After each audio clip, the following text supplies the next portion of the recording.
നമസ്കാരം ഹരീഷ്. നമസ്കാരം. ഒരു ബിലേറ്റഡ് ഹാപ്പി ബർത്ത്ഡേ പറയുന്നോണ്ട് കുഴപ്പമുണ്ടോ? ഇല്ല ഏട്ടാ, താങ്ക് യു സോ മച്ച്. വലിയ സന്തോഷം. ഞാന് ആക്ച്വലി ഞാൻ ഫേസ്ബുക്കിൽ നിന്ന് ഒരു 90 ദിവസം ഒരു ഡീടോക്സ് ഒക്കെ എടുത്തിട്ട്, അപ്പൊ ഇന്നലെ മെനിഞ്ഞാന്ന് പറ്റിയാണ് ഫേസ്ബുക്കിലേക്ക് തിരിച്ച് കയറിയത്. അത് ശരി, അത് ശരി, അത് ശരി. അപ്പൊ ഞാനൊന്ന് നോക്കിയപ്പോഴാണ് നിങ്ങളുടെ 44 തികഞ്ഞതിന്റെ വിശേഷം കാണുന്നത്. സന്തോഷം ഏട്ടാ, താങ്ക് യു സോ മച്ച്. അപ്പൊ ഞാൻ വിചാരിച്ചെന്താ വെച്ചാൽ നമുക്ക് വെറുതെ സംസാരിക്കാം. അതിന് ഓ, പ്രത്യേകിച്ച് പിന്നെന്താ. ഈ എപ്പോഴും അജണ്ടകളാണ് ആൾക്കാർ നമ്മളുടെ മുമ്പിൽ വെക്കുന്ന അജണ്ടയും, പിന്നെ ആൾക്കാർ ചിലപ്പോൾ നമ്മളോട് പറയുന്ന സാധനം അല്ലാണ്ട് വേറെ ചില അജണ്ടകൾ നമ്മൾ കാണാതിരിക്കുന്ന സാധനമുണ്ട്. അപ്പൊ അതൊന്നും ഇല്ലാണ്ട് നമുക്ക് സംസാരിക്കാം. ഷുവർ ഏട്ടാ. അപ്പൊ ഞാൻ ആക്ച്വലി ഹരീഷിന്റെ പാട്ട് വെച്ചിട്ടാണ് ഞാൻ കേൾക്കുന്നത് ആദ്യമായിട്ട്. പിന്നെ ഞാൻ പറഞ്ഞു ഇങ്ങനെ ക്ലബ് ഹൗസിൽ വെച്ചിട്ട് ഒരു പ്രാവശ്യം സംസാരിക്കണ്ടായി, അത് കഴിഞ്ഞിട്ട് നമ്മൾ ഇവിടെ ഉവ്വ് വെച്ച് ഉവ്വ് കണ്ടു. ഉവ്വ്. അപ്പൊ എനിക്ക് അറിയേണ്ടത്, പാട്ടുകാരൻ ഹരീഷിനെ ആൾക്കാർക്കൊക്കെ അറിയാം. എനിക്ക് ഹരീഷിനെയാണ് അറിയേണ്ടത്. കാരണം you have two careers, right? രണ്ട് കരിയർ ഉണ്ട്. ഒന്ന് എഞ്ചിനീയറിംഗ് എന്നുള്ള ആ ഒരു ഇതും, പിന്നെ പാട്ടുകാരൻ എന്നുള്ളതും, ബാൻഡും അതുമായിട്ട് മ്യൂസിക്കുമായിട്ട് ബന്ധപ്പെട്ടുള്ള സംഭവം. ഞാനൊരു I M A strong believer that ഒരു കരിയർ എന്നുള്ള സംഭവമൊക്കെ കഴിഞ്ഞ് എത്രയോ കാലം മുമ്പേ കഴിഞ്ഞിട്ടുള്ള ഒരു സംഭവമാണ്. ഒരു കരിയർ നിർത്തിക്കൊണ്ട് ആവണ്ട മറ്റേ കരിയർ തുടങ്ങണ്ട എന്നുള്ള സിറ്റുവേഷനിലാണ് നമ്മളിപ്പോൾ ഉള്ളത്. പാരലലി റൺ ചെയ്യാൻ പറ്റുന്നത്. ഏഹ് അപ്പൊ അവിടുന്ന് എഞ്ചിനീയർ ആവണം എന്നുള്ളത് എഞ്ചിനീയർ ആവാൻ വേണ്ടിയിട്ടായതാണോ, അല്ല എന്നെ മാതിരിയൊക്കെ തന്നെ എഞ്ചിനീയർ ആയതാണോ? അല്ല ഏട്ടാ, വെറുതെ ആയതാ. അങ്ങനെ ഒരു വെറുതെ ആയത്.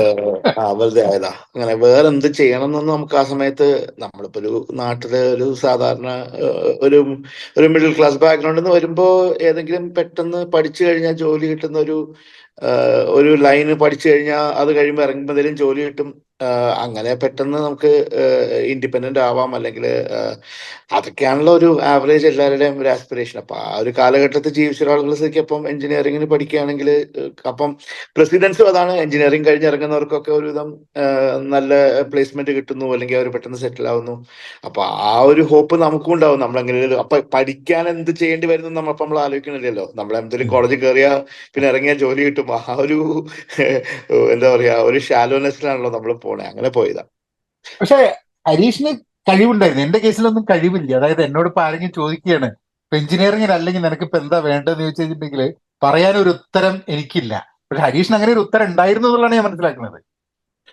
അതിപ്പോ ഏട്ടാ, മ്യൂസിക് എന്ന് പറയുമ്പോ ഞാൻ പഠിക്കുന്ന സമയത്ത് തന്നെ, അല്ലെങ്കിൽ ഞാൻ കണ്ടുവരുന്നത് ഇപ്പോഴത്തെ സമയത്തൊക്കെ നമുക്ക് കുറച്ചും കൂടി കൂടുതലായിട്ട് നമുക്ക് ആളുകളെ കാണാനും അവരുടെ വർക്കൊക്കെ കാണാനുള്ള അവസരമുണ്ട്. പക്ഷെ ഈവൻ ആ സമയത്ത് തന്നെ പോലും നമ്മൾ നോക്കുമ്പോൾ ചുറ്റുപാടും നല്ല ആർട്ടിസ്റ്റുകളാണ്. എല്ലായിടത്ത് നോക്കിക്കഴിഞ്ഞാൽ നമുക്ക് പാടാനുള്ള കഴിവുണ്ട്, അല്ലെങ്കിൽ നമുക്ക് ചെറിയൊരു ഒരു എബിലിറ്റി ഉണ്ട് എന്നുള്ളത് കാണുന്ന സമയത്ത് പോലും തന്നെ നമ്മൾ ചുറ്റും നോക്കുമ്പോൾ ഭയങ്കര എബിലിറ്റീസ് ഉള്ള ആളുകളാണ് ചുറ്റുപാട് മുഴുവൻ. അതും പലരും നമ്മളെക്കാളും സീനിയർ ആണ്, നമ്മളെക്കാളും മുൻപ് പോയവരാണ്. അപ്പോ ഈ എന്റെ പോലെ ഒരു ബാക്ക്ഗ്രൗണ്ടിൽ നിന്ന് വരുന്ന ആൾക്ക് അതൊരു ഭയങ്കര വലിയ ചാൻസ് ആണ് ജീവിതത്തിൽ എടുക്കാൻ. കാരണം ഒന്നാമത്തെ കാര്യം, ഒരു വളരെ സ്റ്റാൻഡ് ഔട്ട് ആയിട്ടുള്ള ഒരു എബിലിറ്റി എന്നുള്ള ഒരു ക്ലെയിം ചെയ്യാൻ അന്നും ഇന്നും അത് വിനയത്തിന്റെ പേരിൽ പറയണല്ലോ കേട്ടോ. നമുക്ക് സ്വയം ഒരു അസസ്മെന്റ് ഉണ്ടാവുമല്ലോ, നമ്മളുടെ കഴിവ് എന്താണ്, നമുക്ക് എന്താണ് ചെയ്യാൻ പറ്റുക. അപ്പൊ അന്നത്തെ ഒരു കാലഘട്ടത്തില് എന്നെ പോലെ തന്നെ ഇഷ്ടം പോലെ ആർട്ടിസ്റ്റുകൾ അന്നുണ്ട്. എന്റെ അതേ കേപ്പബിലിറ്റി പ്രൊഫൈലുള്ള, എന്നെ പോലെയുള്ള പാട്ടുകൾ എന്നെ പാടുന്ന, അല്ലെങ്കിൽ എന്റെ തന്നെ ആംബിഷൻസ് ഉള്ള എത്രയോ പേരുകൾ നമുക്ക് പേഴ്സണലി അറിയാം. അവരെല്ലാവരും സ്ട്രഗിളിംഗ് ആണ്, അല്ലെങ്കിൽ അവരെല്ലാവരും ഒരു ഓപ്പർച്യൂണിറ്റിക്ക് വേണ്ടി നോക്കിക്കൊണ്ടിരിക്കുന്ന സമയത്ത് നമ്മൾ ആ ലിസ്റ്റിലെ ഒരാളാവും എന്നല്ലാതെ നമുക്ക് പെട്ടെന്ന് ഇങ്ങനെ ബ്രേക്ക് ത്രൂ ചെയ്യാനുള്ള ഒരു സെപ്പറേറ്റ് അങ്ങനത്തെ ഒരു കാലഘട്ടവും അല്ല അത്. താങ്കൾക്കൊക്കെ അറിയാലോ, നമ്മള് ആ 90s, ഏർലി ലേറ്റ് 90s എന്നൊക്കെ പറയുമ്പോൾ.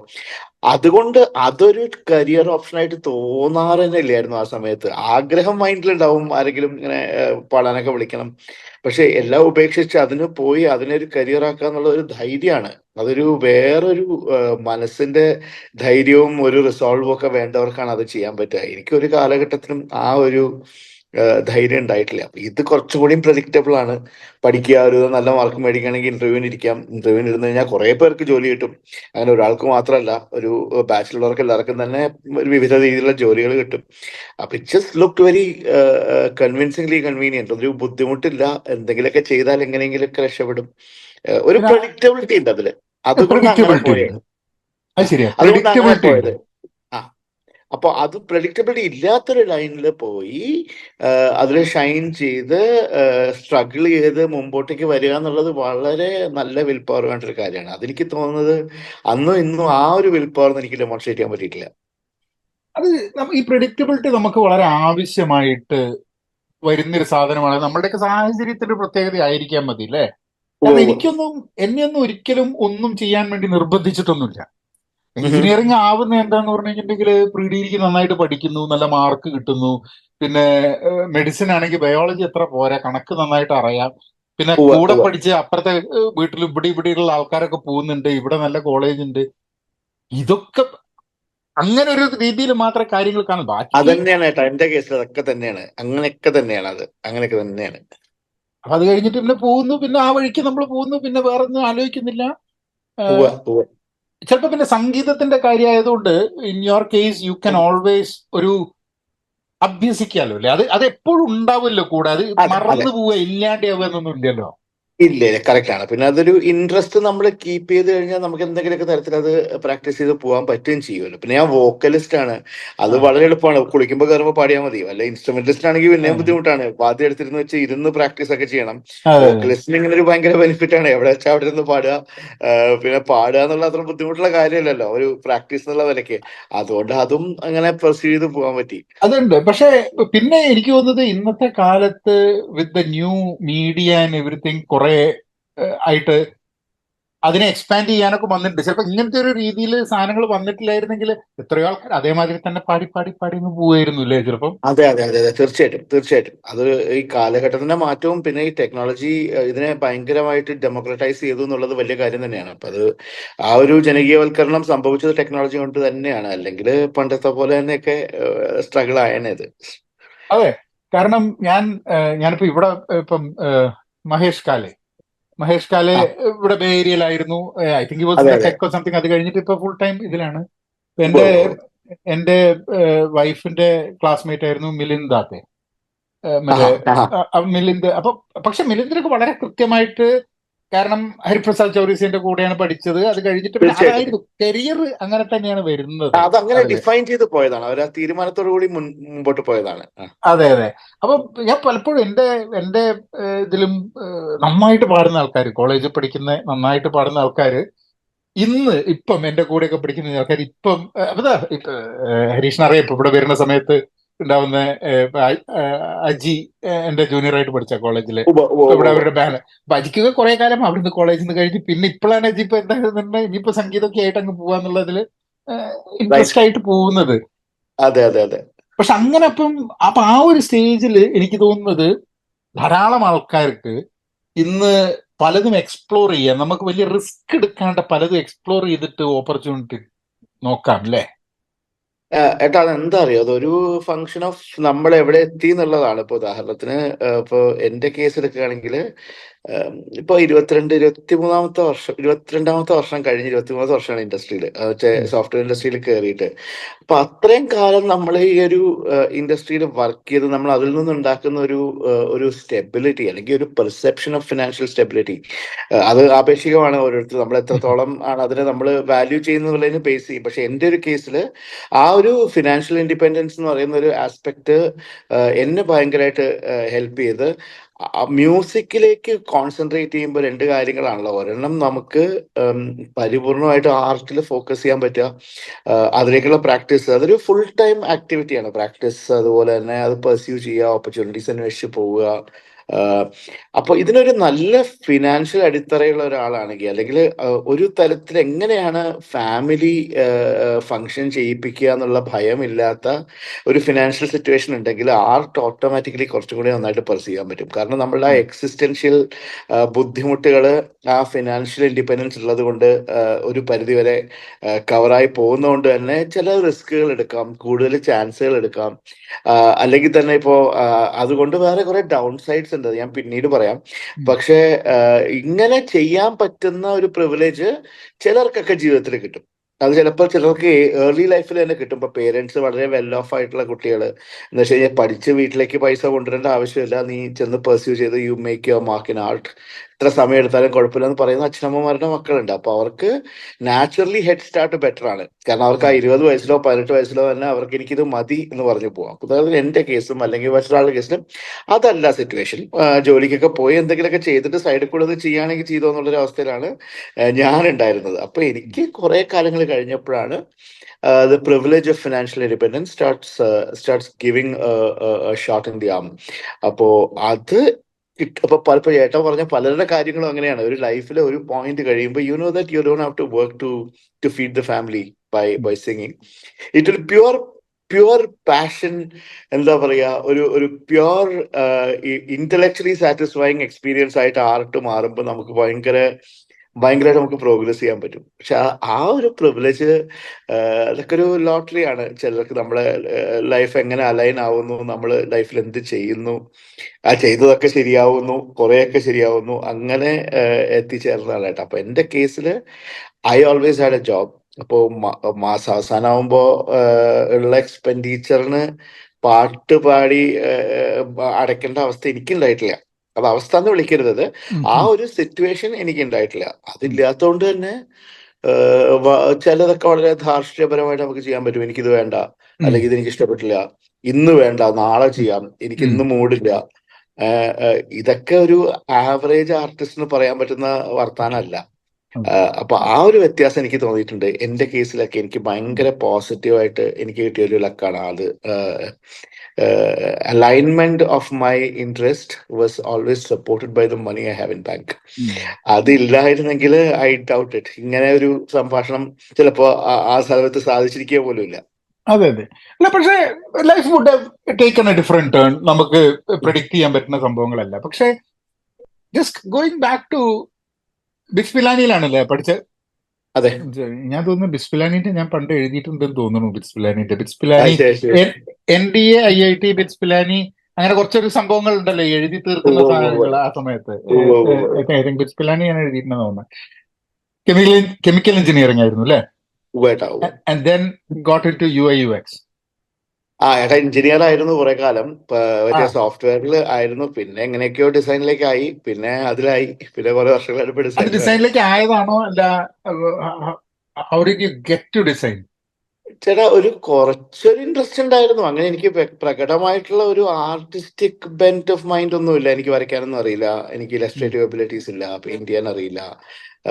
പക്ഷേ നമ്മൾ ഈ എല്ലാ ആർട്ടിസ്റ്റുകൾക്കും വേണം അറിയാലോ, എന്തെങ്കിലും തരത്തിലുള്ള മറ്റ് ആർട്ടുകളോടുള്ള ഒരു താല്പര്യം ഉണ്ടാവുമല്ലോ. അപ്പൊ എന്റെ കേസിൽ ഞാൻ അഡോബിയിലാണ് ഒരുപാട് വർഷം പ്രവർത്തിച്ചത്. ആദ്യത്തെ ഒരു 10 വർഷം എന്റെ കരിയറിന്റെ ഒരു ജൂനിയർ ആയിട്ട് കയറി ഒരു 10 വർഷത്തെ സർവീസ് എനിക്ക് ആ ഒറ്റ കമ്പനിയിലായി എന്നുള്ളത് കൊണ്ടും, ആ കമ്പനിയിൽ ഞാൻ ആയിരുന്നപ്പോൾ മാക്സിമം ഞാൻ ഇന്ററാക്ട് ചെയ്തത് ഡിസൈനേഴ്സിന്റെ കൂടെയാണ്. കാരണം ഉണ്ടാക്കുന്ന ബഹുഭൂരിപക്ഷം സോഫ്റ്റ്വെയർസും ഡിസൈൻ ടൂൾസും ഡിസൈനേഴ്സിന്റെ ഒരു സ്പെക്ട്രമിലുള്ള പ്രോഡക്ട്സ് ആണ് അഡോബി ആ സമയത്തല്ല എപ്പോഴും അതെ അഡോബി ചെയ്തിരുന്നത്. അപ്പൊ ആ ഒരു കാരണം കൊണ്ട് തന്നെ കുറേയേറെ ഡിസൈനേഴ്സ് ആയിട്ട് നമുക്ക് ഇന്ററാക്ട് ചെയ്യാൻ, അല്ലെങ്കിൽ അവരുടെ ഒരു വേ ഓഫ് തിങ്കിങ്, അവരുടെ ambitions, what is it that makes dum happy, why do they do what they do, ഇതൊക്കെ എന്നെ ഭയങ്കരമായിട്ട് ഇൻട്രീഗ് ചെയ്ത ചോദ്യങ്ങളാണ്. ഒരുപക്ഷെ ഒരു എഞ്ചിനീയറിന്റെ ആസ്പിറേഷനെ അല്ല ഡിസൈനേഴ്സിനും ആർട്ടിസ്റ്റിന് ആ need for appreciation, need for applause, need for something to last a very long time. എഞ്ചിനീയേഴ്സിന് അങ്ങനെയൊന്നും ഇല്ല. നമ്മൾ ചെയ്ത ഒരു കോഡ് തന്നെ നമ്മൾ ഒരു 3 മാസം കഴിയുമ്പോൾ വീണ്ടും റീറൈറ്റ് ചെയ്യും. പക്ഷെ ഒരു ആർട്ടിസ്റ്റിന് ഒരു തവണ ചെയ്ത് വെക്കുന്നത് പറഞ്ഞാൽ ആർട്ടാണ്. അത് ഡിസ്ട്രോയ് ചെയ്യുന്നത് അവർ അത്രത്തോളം അവരെ എഫക്ട് ചെയ്ത കാര്യമാണ്. അപ്പൊ ആ ഒരു എന്താ പറയാ എക്സ്പീരിയൻസ് എനിക്ക് ഭയങ്കരമായിട്ട് തന്നെ എന്നെ സ്വാധീനിച്ചിട്ട് പിന്നെ ഞാൻ നോക്കിയപ്പോ എല്ലാ ആർട്ടിസ്റ്റിന്റെ കേസിലും ആർട്ടിസ്റ്റിനെ മുൻപോട്ടേക്ക് എത്തിക്കുന്നത് ഒന്നോ രണ്ടോ സപ്പോർട്ടേഴ്സ് ആണ്.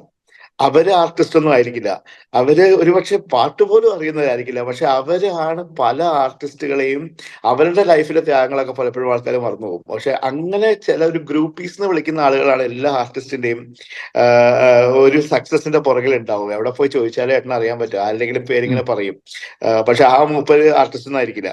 അങ്ങനെ ആ ഒരു ഗ്രൂപ്പിയാണ് ഞാൻ. എന്ന് വെച്ച് കഴിഞ്ഞാൽ എനിക്ക് ഡിസൈനേഴ്സിന്റെ സക്സസ് എന്റെ സക്സസ് പോലെ ഞാൻ കാണാൻ തുടങ്ങിയ ഒരു കാലം അത്. പക്ഷെ എനിക്ക് അവരുടെ കൂടെ നടക്കുക, അവർ ചെയ്യുന്ന കാര്യങ്ങൾ നോക്കുക, അവർക്ക് എന്താ വേണ്ടതെന്ന് വെച്ചാൽ ചെയ്തു. പക്ഷെ ഞാൻ എഞ്ചിനീയറും ആയിരുന്നു. അപ്പം മെനി എ ടൈം അവരുടെ വിഷൻ എനിക്ക് പ്രോഗ്രാമിങ്ങിലൂടെ ട്രാൻസ്ലേറ്റ് ചെയ്യാൻ പറ്റും എന്നുള്ള ഒരു സ്ട്രെങ്ത്തും എനിക്ക് ആ സമയത്തുണ്ടായിരുന്നു.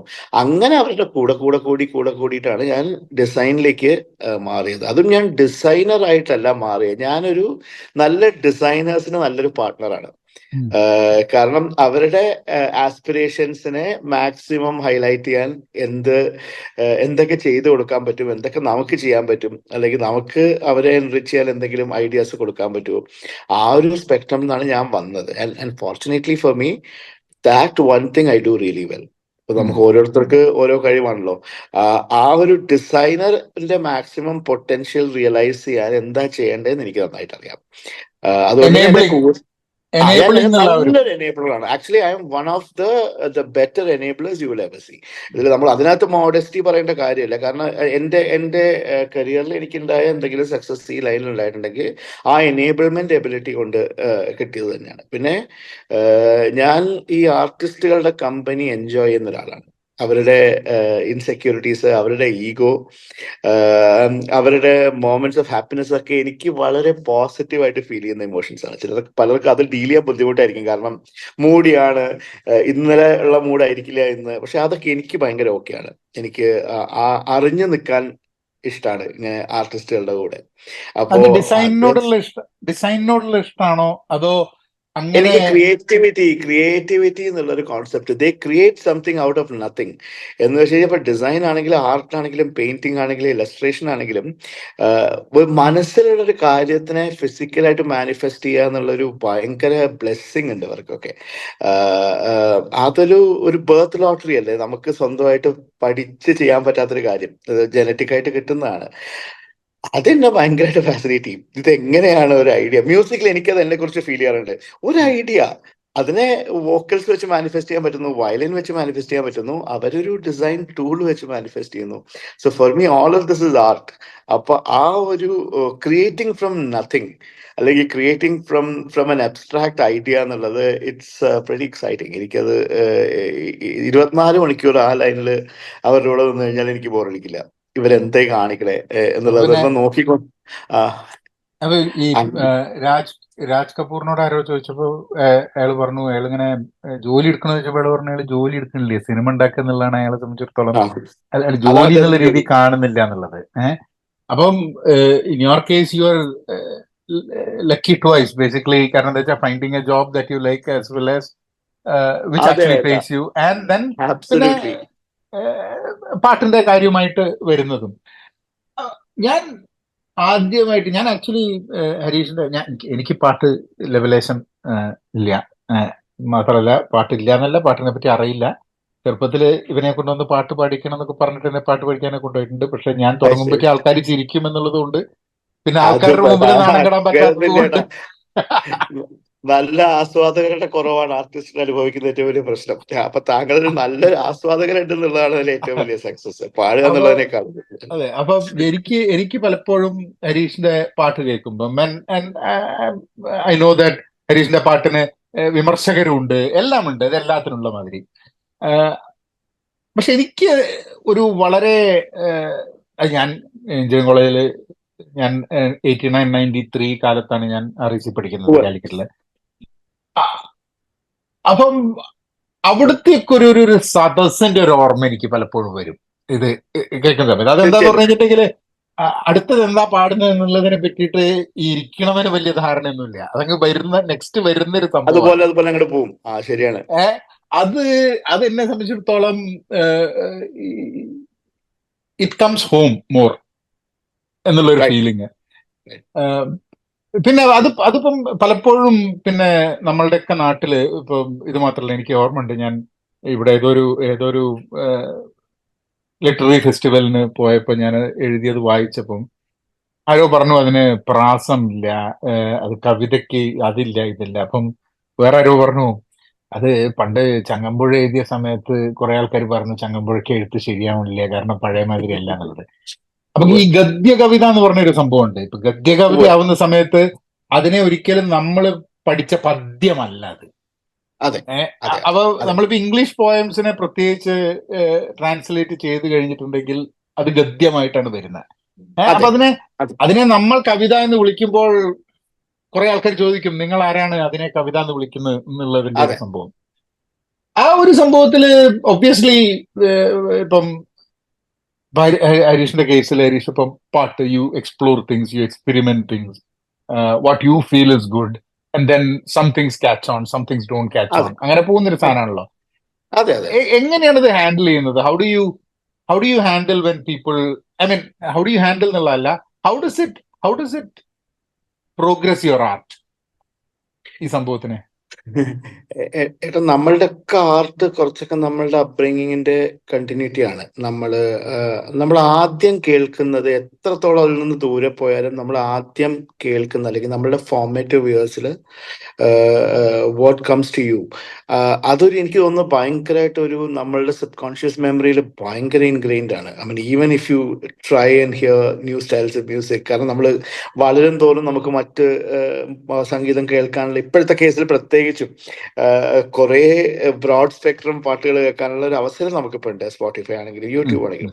പക്ഷെ എന്നൊക്കെ തന്നെ ഇരുന്നാലും നമ്മൾ ചെറുപ്പത്തിൽ നമ്മളുടെ ഒരു ഏർലി ഇയേഴ്സിൽ നമ്മുടെ ചെവിയിലേക്ക് മാക്സിമം എത്തിച്ചേരുന്ന മ്യൂസിക് നമ്മുടെ മൈൻഡിൽ ഭയങ്കരമായിട്ട് ഇൻഗ്രെയിൻഡ് ആവും.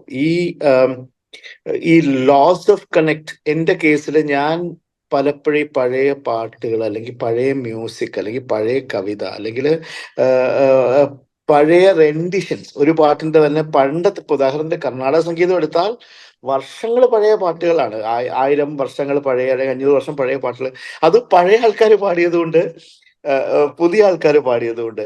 അപ്പൊ ഇതിലൊക്കെ നമുക്ക് പലപ്പോഴും ആ ഒരു ഭൂതകാലം ചകഞ്ഞു പോകുന്നത് മെയിനായിട്ട് നമ്മളുടെ തന്നെ ഇൻസെക്യൂരിറ്റി, നമ്മളുടെ ആ സമയം ഇനി തിരിച്ചു വരില്ല എന്ന് വരുന്ന ഒരു, ഇതിപ്പോ ഏട്ടന് നന്നായിട്ട് മനസ്സിലാവും, അതൊരു വളരെ ആങ്സ്റ്റി ഫീലിംഗ് ആണ്. നമുക്ക് പെട്ടെന്ന് ആലോചിക്കുമ്പോൾ ഇങ്ങനെ സമയങ്ങൾ ഉണ്ടായിരുന്നു, ഇങ്ങനെ പാട്ടുകൾ ഉണ്ടായിരുന്നു, ആ പാട്ടുകളൊന്നും ഇപ്പൊ ഇല്ല എന്ന് പറയുമ്പോൾ ഒരു ഒരു ഒരു ഒരു ഒരു വരുന്നൊരു ഫീലിംഗ് ആണ് നമ്മൾ ആ പാട്ടിലേക്ക് തിരിച്ചു പോകുന്നത്. ഞാൻ ഈ പല പാട്ടുകളും പാടുന്നത് ആ ഒരു റീഡിസ്കവറിക്ക് എനിക്ക് തന്നെ വേണ്ടിയിട്ടാണ്. അപ്പോ ഇതിനകത്ത് ഏറ്റവും കൂടുതൽ നമ്മൾ എക്സ്പെക്ട് ചെയ്യുന്നത്, do you actualise what you feel. ഇപ്പോ ഒരാൾ പാടുന്നതും അല്ലെങ്കിൽ ഒരു കലാപരമായിട്ട് കാര്യം ചെയ്യുന്നതിനകത്തൊക്കെ വളരെ ഇന്റൻസ് ആയിട്ടുള്ള ഒരു സെൽഫ് ആക്ച്വലൈസേഷൻ ഉണ്ട്. നമുക്ക് മാനസികമായിട്ട് അത് സന്തോഷം തരാത്ത കാര്യമാണെങ്കിൽ നമ്മൾ അത് ചെയ്യില്ല, പൈസക്ക് വേണ്ടി ചെയ്യുമായിരിക്കും. എന്നാലും പക്ഷേ ഒരു കാര്യം ചെയ്യുമ്പോൾ നമുക്കതിൽ നിന്ന് കംഫർട്ട് നമുക്ക്. അപ്പോൾ എൻ്റെ കേസിൽ എൻ്റെ ആർട്ടിനെ ഗ്രോ ചെയ്യുന്നത് എൻ്റെ കേൾവി മാത്രമാണ്. ഞാൻ പാടുന്നതിന്റെ ഒരു 10 ഇരട്ടിയിൽ കൂടുതൽ കേൾക്കുന്ന ആളാണ്. എന്നുവെച്ചാൽ പാടുന്നത് വളരെ കുറവാണ്. ഞാൻ ഒരു പാട്ട് പാടുന്ന സമയം ഉണ്ടെങ്കിൽ ഞാനൊരു ദിവസത്തെ ഒരു കണക്കെടുക്കാൻ ഒരു 100 പാട്ടെങ്കിലും ഞാൻ കേൾക്കും. അതിനൊരു പ്രത്യേകിച്ച് ഒരു ഫോർമുലയും ടെംപ്ലേറ്റ് ഒന്നുമില്ല. എനിക്ക് പാട്ട് കേൾക്കാൻ ഇഷ്ടമാണ്, പലരെയും പോലെ, പേട്ടനാണെങ്കിലും ആരാണെങ്കിലും പാട്ട് കേൾക്കാൻ ഇഷ്ടപ്പെടുന്ന പോലെ. അപ്പൊ എൻ്റെ ആർട്ട് ഗ്രോ ചെയ്യുന്നത് ഈ പലരുടെ ആർട്ടും അവരെങ്ങനെയാണ് ഇതിനെ കാണുന്നത്, എങ്ങനെയാണ് ഇതിനെ ഇന്റർപ്രറ്റ് ചെയ്യുന്നത്. അപ്പൊ ആ ഇന്റർപ്രിട്ടേഷൻസ് മനസ്സിലാക്കണമെങ്കിൽ നമ്മൾ കുറെ ഇന്റർപ്രിട്ടേഷൻസ് കേൾക്കണം. രണ്ടാമത്തേത്, കുറെ ഇന്റർപ്രിട്ടേഷൻസ് നമ്മളും ചെയ്യണം. നേരത്തെ പറഞ്ഞ പോലെ ചില ഇന്റർപ്രിട്ടേഷൻസ് വളരെ സിമ്പിൾ ആയിട്ട് അത് കണക്ട് ആവും നമുക്കും കേൾക്കുന്നവർക്കും. ചിലത് നമുക്ക് കണക്ട് ആവും, കേൾക്കുന്നവർക്ക് അത് കണക്ട് ആവുകയില്ല. ചിലത് നമുക്കും ആവില്ല, അവർക്കും ആവില്ല. പക്ഷെ ഈ ഇന്റർപ്രിട്ടേഷൻസ് കണ്ടിന്യൂസ് ആയിട്ട് നടന്നുകൊണ്ടേയിരിക്കണം. ഞാൻ അത് മാത്രമാണ് ചെയ്യണത്. ഒരു പീസ് ഓഫ് ആർട്ട് എടുക്കുക, അതിനെ ഇന്റർപ്രറ്റ് ചെയ്യുക, നമ്മളുടെ ഒരു രീതിയിൽ ഇന്റർപ്രറ്റ് ചെയ്യുക. ഇതിൽ ആ കൂടെയുള്ള കാര്യം എന്ന് പറഞ്ഞാൽ, ഇന്റർപ്രിട്ടേഷൻസ് ഏട്ടൻ പറഞ്ഞ പോലെ ഇഷ്ടപ്പെട്ടുള്ളൂ എന്നൊക്കെ നിർബന്ധം പിടിച്ചാൽ ഭയങ്കര ബുദ്ധിമുട്ടായിരിക്കും. കാരണം ടേസ്റ്റും ആസ്വാദനവും ആപേക്ഷികമാണ്. ഓരോരുത്തർക്കും ഓരോ രീതിക്കാണ് ഇതില് ഞാൻ വിമർശനം എന്നുള്ള രീതിക്ക് അങ്ങനെ വരുന്നതിനെ എല്ലാം വളരെ സ്വാഗതം ചെയ്യുന്ന ആളാണ്. ഹരീഷ് അത് അങ്ങനെ ഇന്റർപ്രറ്റ് ചെയ്തത് ഭംഗിയായില്ല, അല്ലെങ്കിൽ അത് അങ്ങനെയല്ല എന്ന് പറയുമ്പോൾ ശരിയാണല്ലോ, അപ്പൊ നമ്മൾ ഇങ്ങനെ ചെയ്ത് അവർക്ക് ഇഷ്ടപ്പെട്ടില്ല. അപ്പൊ അതൊരു വളരെ പോസിറ്റീവ് ആയിട്ടുള്ള ഒരു ക്രിറ്റിസിസം ആണ് എന്റെ അഭിപ്രായത്തിൽ. അത് വന്നുകൊണ്ടേയിരിക്കണം, അല്ലെങ്കിൽ നമ്മൾ സ്റ്റാഗ്നേറ്റ് ആയി പോകും. വേറൊരു ടൈപ്പ് റിയാക്ഷൻ ഉണ്ട്, അത് ഒരുതരം എന്താ പറയാ, ഫിയർ ഓഫ് ദി അൺനോൺ. നേരത്തെ പറഞ്ഞല്ലേ, fear of change, fear of unknown, അല്ലെങ്കിൽ ഒരു അറിഞ്ഞുകൂടാത്ത കാര്യത്തിനെ കണ്ണു അടച്ച് എന്താ പറയാ എതിർക്കുന്ന ഒരു ഒരു മെന്റൽ കമ്പോഷർ ഉണ്ട് പലരും. അത് അവരുടെ ജീവിത സാഹചര്യത്തിൽ നിന്ന് വരുന്നതായിരിക്കാം, അല്ലെങ്കിൽ അവരുടെ ഈ കൺസർവേറ്റിസം എന്ന് പറയുന്നത് തന്നെ ഭയത്തിൽ നിന്ന് വരുന്ന ഒരു കാര്യമാണ്. എന്ന് വെച്ച് കഴിഞ്ഞാല് you are not conservative because your mind told you to be conservative, your mind is taught to be conservative. ഈ ശ്രദ്ധിക്കണേ മോനെ എന്ന് പറഞ്ഞ് പറഞ്ഞ് പറഞ്ഞ് വളർത്തുന്ന കുട്ടി എല്ലായിടത്തും ശ്രദ്ധിക്കുന്നു പറയുന്ന പോലത്തെ ഒരു റിയാക്ഷനാണ് ഈ എക്സ്ട്രീം കൺസർവേറ്റിസം. എന്ന് വെച്ച് കഴിഞ്ഞാൽ ഒന്ന് പോയി നോക്കിയാലല്ലേ അറിയാൻ പറ്റുള്ളൂ എന്നുള്ള സാധനം തന്നെ ഇല്ല. അപ്പൊ അങ്ങനെ വരുമ്പോഴുള്ള ഒരു റിയാക്ഷൻ, ഇതൊന്നും അനുവദനീയമല്ല. അത് നാച്ചുറലി ജനാധിപത്യത്തിന് തന്നെ എതിരായിട്ടുള്ള ഒരു സ്റ്റേറ്റ്മെന്റ് ആണ്. ഞാൻ രാഷ്ട്രീയം ഒന്നും പറയുന്നില്ല. ഒരു കാര്യവും അനുവദനീയമല്ല എന്ന് പറയേണ്ടത് ഒരു കളക്റ്റീവ് കോൺഷ്യൻസിന്റെ ഭാഗമായിട്ട് വരാൻ പാടില്ല. അത് വളരെ ഇൻഡിവിജ്വലിസ്റ്റിക് ആയിട്ടുള്ള കാര്യമാണ്. നമ്മളൊരു നിയമവ്യവസ്ഥയിലാണ് ജീവിക്കുന്നത്. സൊസൈറ്റൽ ആയിട്ടുള്ള നിയമങ്ങൾ അത്യാവശ്യം കുറേയേറെ നമ്മുടെ ജീവിതത്തിലുണ്ട്. ആർട്ടിനെ അതിന്റെ ചട്ടക്കൂടി കൊണ്ടുവരേണ്ട ഒരു ആവശ്യമില്ല. ആർക്കൊരു ഉപദ്രവമില്ലാത്ത സാധനമാണ് ഈ ആർട്ട്. അതും ഇൻഡിവിജ്വലായി പെർസീവ് ചെയ്യുന്ന ഒന്നാണ്. ആർട്ട് എന്ന് പറയുമ്പോൾ ഞാൻ പെർസീവ് ചെയ്യുന്നതാണ്. അത് നിങ്ങളിലേക്ക് എത്തുമ്പോൾ നിങ്ങളുടേതാവുന്നു എന്നേ ഉള്ളൂ. അല്ലെങ്കിൽ അത് എനിക്ക് വേണ്ടി പെർസീവ് ചെയ്യുന്നതാണ്. അപ്പൊ ഇതിലെ മെയിൻ കാര്യം എന്ന് പറഞ്ഞാൽ, ഒരു കാര്യവും അനുവദനീയമല്ല എന്നുള്ളതിന് നോൺ ആർട്ടിസ്റ്റിക് റീസൺസ് പറഞ്ഞാൽ ബുദ്ധിമുട്ടാണ്. ആർട്ടിസ്റ്റിക് റീസൺസ് എന്താണ്? കേൾക്കാൻ കൊള്ളില്ല, സുഖമില്ല, അല്ലെങ്കിൽ എന്തെങ്കിലും ഒരു വ്യാകരണ പ്രകാരം ശരിയല്ല. മലയാള ഭാഷയാണെങ്കിൽ ഇത് മലയാള ഭാഷ വ്യാകരണ പ്രകാരം, അതിലൊക്കെ കുറച്ചെങ്കിലും സബ്സ്റ്റാൻഷിയേറ്റഡ് ആണ്. ഇങ്ങനെയല്ല ഇതിന്റെ കീഴ്വഴക്കം എന്ന് പറയുന്നത് വളരെ എന്താ പറയാ, സബ്ജക്റ്റീവായിട്ട് നമ്മൾ അങ്ങനെ അതിന് കാര്യമായിട്ടൊരു ഒരു വാല്യൂ കൊടുക്കേണ്ട ഒരു ക്രിറ്റിസിസം അല്ല. എല്ലാ ചേഞ്ചും വരുന്നത് ആരോ എപ്പോഴോ മാറി ചിന്തിക്കാൻ ശ്രമിച്ചത് കൊണ്ടാണല്ലോ. ഇപ്പൊ ഫ്യൂഷൻ സോങ്സ് തീരെ ഇഷ്ടപ്പെടാത്ത കുറെ ആൾക്കാരുണ്ട്. കാരണം ആദ്യമൊക്കെ ഫ്യൂഷൻ വരുന്ന സമയത്ത് ഉണ്ടായിരുന്ന കുറെ പ്രശ്നങ്ങളുണ്ട്. നമ്മളിപ്പം പഴയ പാട്ടുകള് വേറെ ബീറ്റ്സ് ഒക്കെ വെച്ചിട്ട് പാടുന്നത് ആൾക്കാർക്ക്. പക്ഷെ ഇവിടെയൊക്കെ ഞങ്ങളുടെ ചില പാട്ടുകളൊക്കെ ഇപ്പം എനിക്ക് ചെറുപ്പത്തില് അത് ഇംഗ്ലീഷ് പാട്ടൊന്നും ഞാൻ കേൾക്കാറുണ്ടായിരുന്നില്ല. ഉണ്ടായിരുന്ന അച്ഛന്റെ ഒരു 2-3 കാസറ്റുകൾ ഉണ്ടായിരുന്നു, അതാണ് കേൾക്കുന്നത്. അപ്പൊ അതില് ജിം റീവ്സിന്റെ ഒരു ഡാനി ബോയ്, ജിം റീവ്സും പാടിയിട്ടുണ്ട്, ടോം ജോൺസും പാടിയിട്ടുണ്ട്, വേറെ ആൾക്കാരൊക്കെ ഇതേ പാട്ട് തന്നെ അവരുടെ രീതിയിൽ അവർ പാടിയിട്ടുണ്ട്. അത് ശരിയാണേട്ടാ. അല്ലെ, അത് കേൾക്കുമ്പോ ആൾക്കാർ പറയണേ. കാരണം ആദ്യം ഞാൻ ജിം റീവ്സിന്റെ പാട്ട് മാത്രമാണ് ഞാൻ ആദ്യം കേട്ടിട്ടുള്ളത്. അത് കഴിഞ്ഞിട്ടാണ് പിന്നെ അപ്പൊ എനിക്ക് തോന്നി അപ്പൊ ടോം ജോൺസിന്റെ വേറെ പാട്ടുകൾ എനിക്ക് ഇഷ്ടം. അപ്പൊ ഞാൻ വെച്ച് ഇയാൾ പാട്ടൊന്ന് കേൾക്കണല്ലോ. അത് ഞാൻ പലപ്പോഴും ആലോചിക്കുന്നത്, കാവ്യമേള എന്ന് പറഞ്ഞൊരു സിനിമ ഉണ്ടല്ലോ.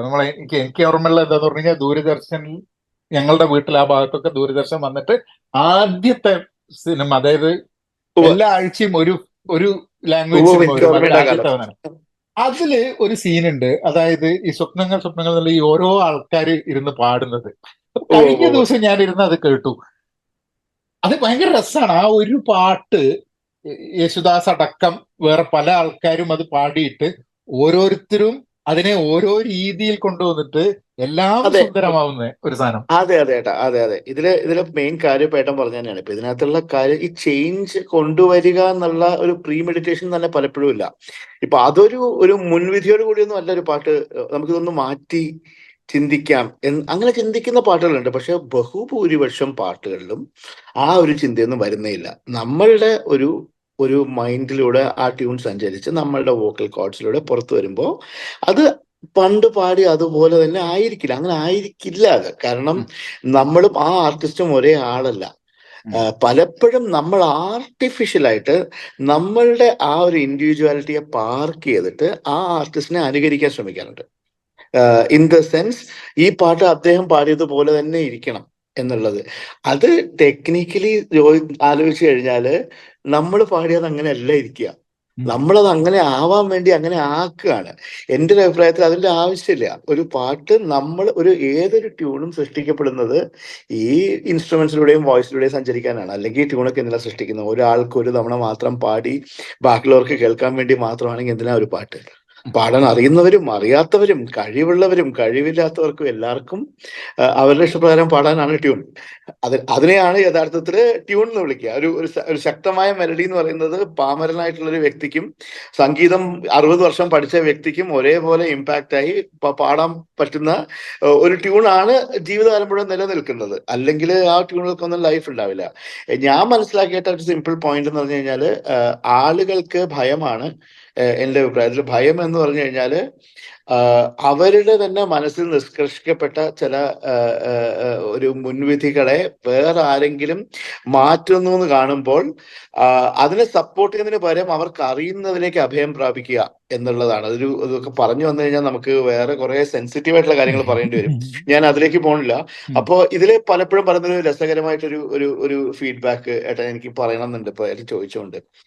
ഇത് പണ്ട് ചെയ്തവർക്ക് അറിയാഞ്ഞിട്ടല്ല അവരിതൊന്നും ചെയ്യാത്തത്. ഇത് മ്യൂസിക്കിൽ മാത്രമല്ല കേട്ടോ, സ്ഥിരം എല്ലാത്തിലും കേൾക്കുന്ന കാര്യമാണ്. ഒരുവിധം കൺസർവേറ്റിസം അലോ ചെയ്യപ്പെടുന്ന എല്ലായിടത്തും കേൾക്കുന്ന സ്ഥിരമാണ്. ഇതൊക്കെ പഴയ ആൾക്കാർക്ക് ഇതൊക്കെ അറിയായിരുന്നു. അവർ അറിഞ്ഞിട്ടും അത് ചെയ്യേണ്ടെന്ന് വിചാരിച്ചെങ്കിൽ അതിനെന്തെങ്കിലും പ്രത്യേകിച്ച് ഇത് വളരെ തമാശ പിടിച്ച ഒരു സ്റ്റേറ്റ്മെന്റ് ആണ്. ഒരാൾക്കും ഒരു പോയിന്റ് ഓഫ് ടൈമില് ഇത് ഭാവിയിൽ എന്താവുമെന്ന് പ്രെഡിക്ട് ചെയ്യാനുള്ള കഴിവില്ല. മനുഷ്യരാശിയുടെ പുരോഗമനം തന്നെ അങ്ങനെയല്ല. ആദ്യത്തെ ബസ് ഉണ്ടാക്കിയ ആൾക്ക് ഇന്നത്തെ ബസ് എങ്ങനെ ഉണ്ടാവും അറിഞ്ഞിട്ട് ഇത് മതി എന്ന് പറഞ്ഞുണ്ടാക്കിയ ബസ്സൊന്നും അല്ലാതെ അന്നത്തെ സാഹചര്യവും അന്നുണ്ടായിരുന്ന ഇൻഫ്രാസ്ട്രക്ചറും അന്നുണ്ടായിരുന്ന സയന്റിഫിക് നോളജും അന്നുണ്ടായിരുന്ന ക്രാഫ്റ്റും കൂടെ അപ്ലൈ ചെയ്ത് ക്രിയേറ്റ് ചെയ്യാവുന്ന ഏറ്റവും നല്ല കാര്യമാണ് ഒരു നല്ല ക്രിയേറ്റർ ക്രിയേറ്റ് ചെയ്യുന്നത്. നമ്മൾ അതിനെ അപ്രീഷിയേറ്റ് ചെയ്യുന്നതും നമ്മളിപ്പോ എന്താ ഒരു പഴയ റെക്കോർഡിങ് കേൾക്കുമ്പോൾ ഞാനെപ്പോഴും പറഞ്ഞത് അറിയോ, ഈ പാട്ടൊക്കെ ജാനകി അമ്മ സിംഗിൾ ടേക്കിൽ പാടിയതാ. ഇതിങ്ങനെ പറഞ്ഞ് നമുക്കിങ്ങനെ ഗൂസ് ബംസ് വരും. ഇപ്പൊ ദാസേട്ടന്റെ ചില പാട്ടുകൾ, പഴയ പാട്ട് ഉദാഹരണത്തിന് മറ്റേ എന്താ ഹൃദയ സരസിലേക്ക് കേൾക്കുമ്പോ ഇത്രയും ഡൈനാമിക് ചേഞ്ച് ഉള്ള ഒരു പാട്ട് അദ്ദേഹം ഒരു സ്റ്റുഡിയോയിൽ വാദ്യങ്ങളുടെ കൂടെ സിംഗിൾ ടേക്കില് ലൈവ് പോലെ റെക്കോർഡ് ചെയ്തതാന്ന് പറയുമ്പോൾ നമുക്ക് കോരിത്തെരിപ്പുണ്ടാവും. അന്ന് മൾട്ടി ട്രാക്ക് റെക്കോർഡിംഗ് ഉണ്ടായിരുന്നെങ്കിൽ ഈ പാട്ട് എങ്ങനെ ഇരുന്നിരിക്കുന്നു എന്ന് ആലോചിച്ചിട്ടുണ്ടോ? ഇത്രയും കഴിവുള്ളവരാണ് അന്നത് പാടിയത്. ആ കഴിവിനെ ഇന്നത്തെ ടെക്നോളജി കൊടുത്ത് മൾട്ടി ട്രാക്ക് റെക്കോർഡ്. മൾട്ടി ട്രാക്കിന്റെ ഗുണം എന്താ? തൊണ്ടയ്ക്ക് റെസ്റ്റ് കൊടുക്കാം, 2 ലൈൻ പാടിയിട്ട് കുറച്ച് വെള്ളം കുടിക്കാം, അല്ലെങ്കിൽ മൈക്കിന്റെ പൊസിഷൻ മാറ്റിയിട്ട് കുറച്ച് നല്ല ഡൈനാമിക്സ് കൊടുക്കാൻ പറ്റും. അതുപോലെ തന്നെ നല്ല ഹെഡ്ഫോൺ വെച്ച് കൊടുക്കാൻ പറ്റും. ഇതൊക്കെയല്ലേ ടെക്നോളജി. അല്ലാതെ ദാസേട്ടന് പകരം കമ്പ്യൂട്ടറിലല്ലോ പാടണത്, ദാസേട്ടൻ തന്നെയല്ലേ പാടണം. അപ്പൊ ദാസേട്ടനെ പോലെ വേറെ പാടാൻ പറ്റുമോ? അതും പറ്റില്ല. അപ്പോ ഈ അന്നത്തെ ചെയ്തു വെച്ചവർക്ക് എന്തൊക്കെ വേണമെന്ന് അറിയാമായിരുന്നു, അല്ലെങ്കിൽ അതിൽ കൂടുതലൊന്നും ചെയ്യാനില്ല എന്നൊക്കെ പറയുന്നത് നല്ല മണ്ടത്തരമാണെന്നുള്ള അഭിപ്രായമാണ് എനിക്ക്. അന്നത്തെ നോളജ് വെച്ച് അന്നത്തെ സാഹചര്യം വെച്ച് ബെസ്റ്റായിട്ട് എന്ത് ചെയ്യാൻ പറ്റുമോ എന്ന് അന്ന് അവർ ചെയ്തുകൊണ്ടാണ് അവരെ ഗ്രേറ്റ്സ് എന്ന് വിളിക്കുന്നത്. അതിനെന്നും പക്ഷെ അതിനെ ഇപ്പോഴും അതേപടി റീപ്ലേസ് ചെയ്യുന്നത് ഷർട്ടും പാന്റും കിട്ടിയതിനു ശേഷവും ഇല കൊണ്ടുള്ള മുണ്ടെടുത്തിട്ട് വരുന്ന പോലെ ബാലിശമായിട്ടുള്ള കാര്യമാണ്. അതിന്റെ സിഗ്നിഫിക്കൻസ് അന്ന് കഴിഞ്ഞു. ഇന്ന് 2024 എത്തുമ്പോൾ ഈ പാട്ടുകൾക്കാണെങ്കിലും ഈ ട്യൂണുകൾക്കാണെങ്കിലും കാലികമായ മാറ്റവും ഇതിന്റെ പ്രസന്റേഷനിൽ കാലികമായ മാറ്റവും വരും. അത് ആർക്കും തടയാൻ പറ്റില്ല. അതിന്റെ ഒറിജിനൽ ക്രിയേറ്ററോടുള്ള ബഹുമാനമായിട്ടല്ലേ കാണണ്ടേ? അതിന്റെ ഒറിജിനൽ ക്രിയേറ്ററോടുള്ള ധാർഷ്ട്യമായിട്ടാണോ കാണണ്ടേ? ഇപ്പൊ ഉദാഹരണത്തിന് അവർക്ക് ചെയ്യാൻ അറിയില്ല എന്നുള്ളതുകൊണ്ടല്ലല്ലോ ഇന്നത്തെ പിള്ളേര് വേറെ പോലെ പാടണേ. അവർക്ക് അന്ന് ഇല്ലാതിരുന്ന പല സാഹചര്യങ്ങളും പല കാര്യങ്ങളും ഇന്നുണ്ട്. ഇന്ന് എക്സ്പോഷർ കൂടുതലുണ്ട്. അന്ന് കേട്ടതിന്റെ ഒരു 10,000. എനിക്ക് 13 വയസ്സുള്ള ഒരു മോളുണ്ട്. ഞാൻ 13 വയസ്സിൽ കേട്ടതിന്റെ ഒരു 6,000 ഇരട്ടി പാട്ട് ആ കുട്ടി കേട്ട് കഴിഞ്ഞു. കാരണം അത് സ്പോട്ടിഫൈ ഇറയിൽ ജനിച്ച കുട്ടിയാണ്. ഞാൻ ടേപ്പ് റെക്കോർഡർ, ഏട്ടനൊക്കെ അറിയാലോ, 90 മിനിറ്റിന്റെ ടേപ്പ് റെക്കോർഡറിൽ ഏറിപ്പോയാൽ 12 പാട്ട്. നമ്മുടെയൊക്കെ വീട്ടിലെ പൈസ വെച്ചിട്ട് ഏറിപ്പോയി കഴിഞ്ഞാൽ 10 കാസറ്റ്, 20 കാസറ്റ്, 30 കാസറ്റ്, കഴിഞ്ഞ് പിന്നെ ആകാശവാണി. നമ്മളുടെയൊക്കെ കേൾവി അവിടെ തീർന്നു നമ്മുടെ ചെറുപ്പകാലത്ത്. ഇപ്പോഴത്തെ കുട്ടികളുടെ കേൾവി എത്രയാണ്?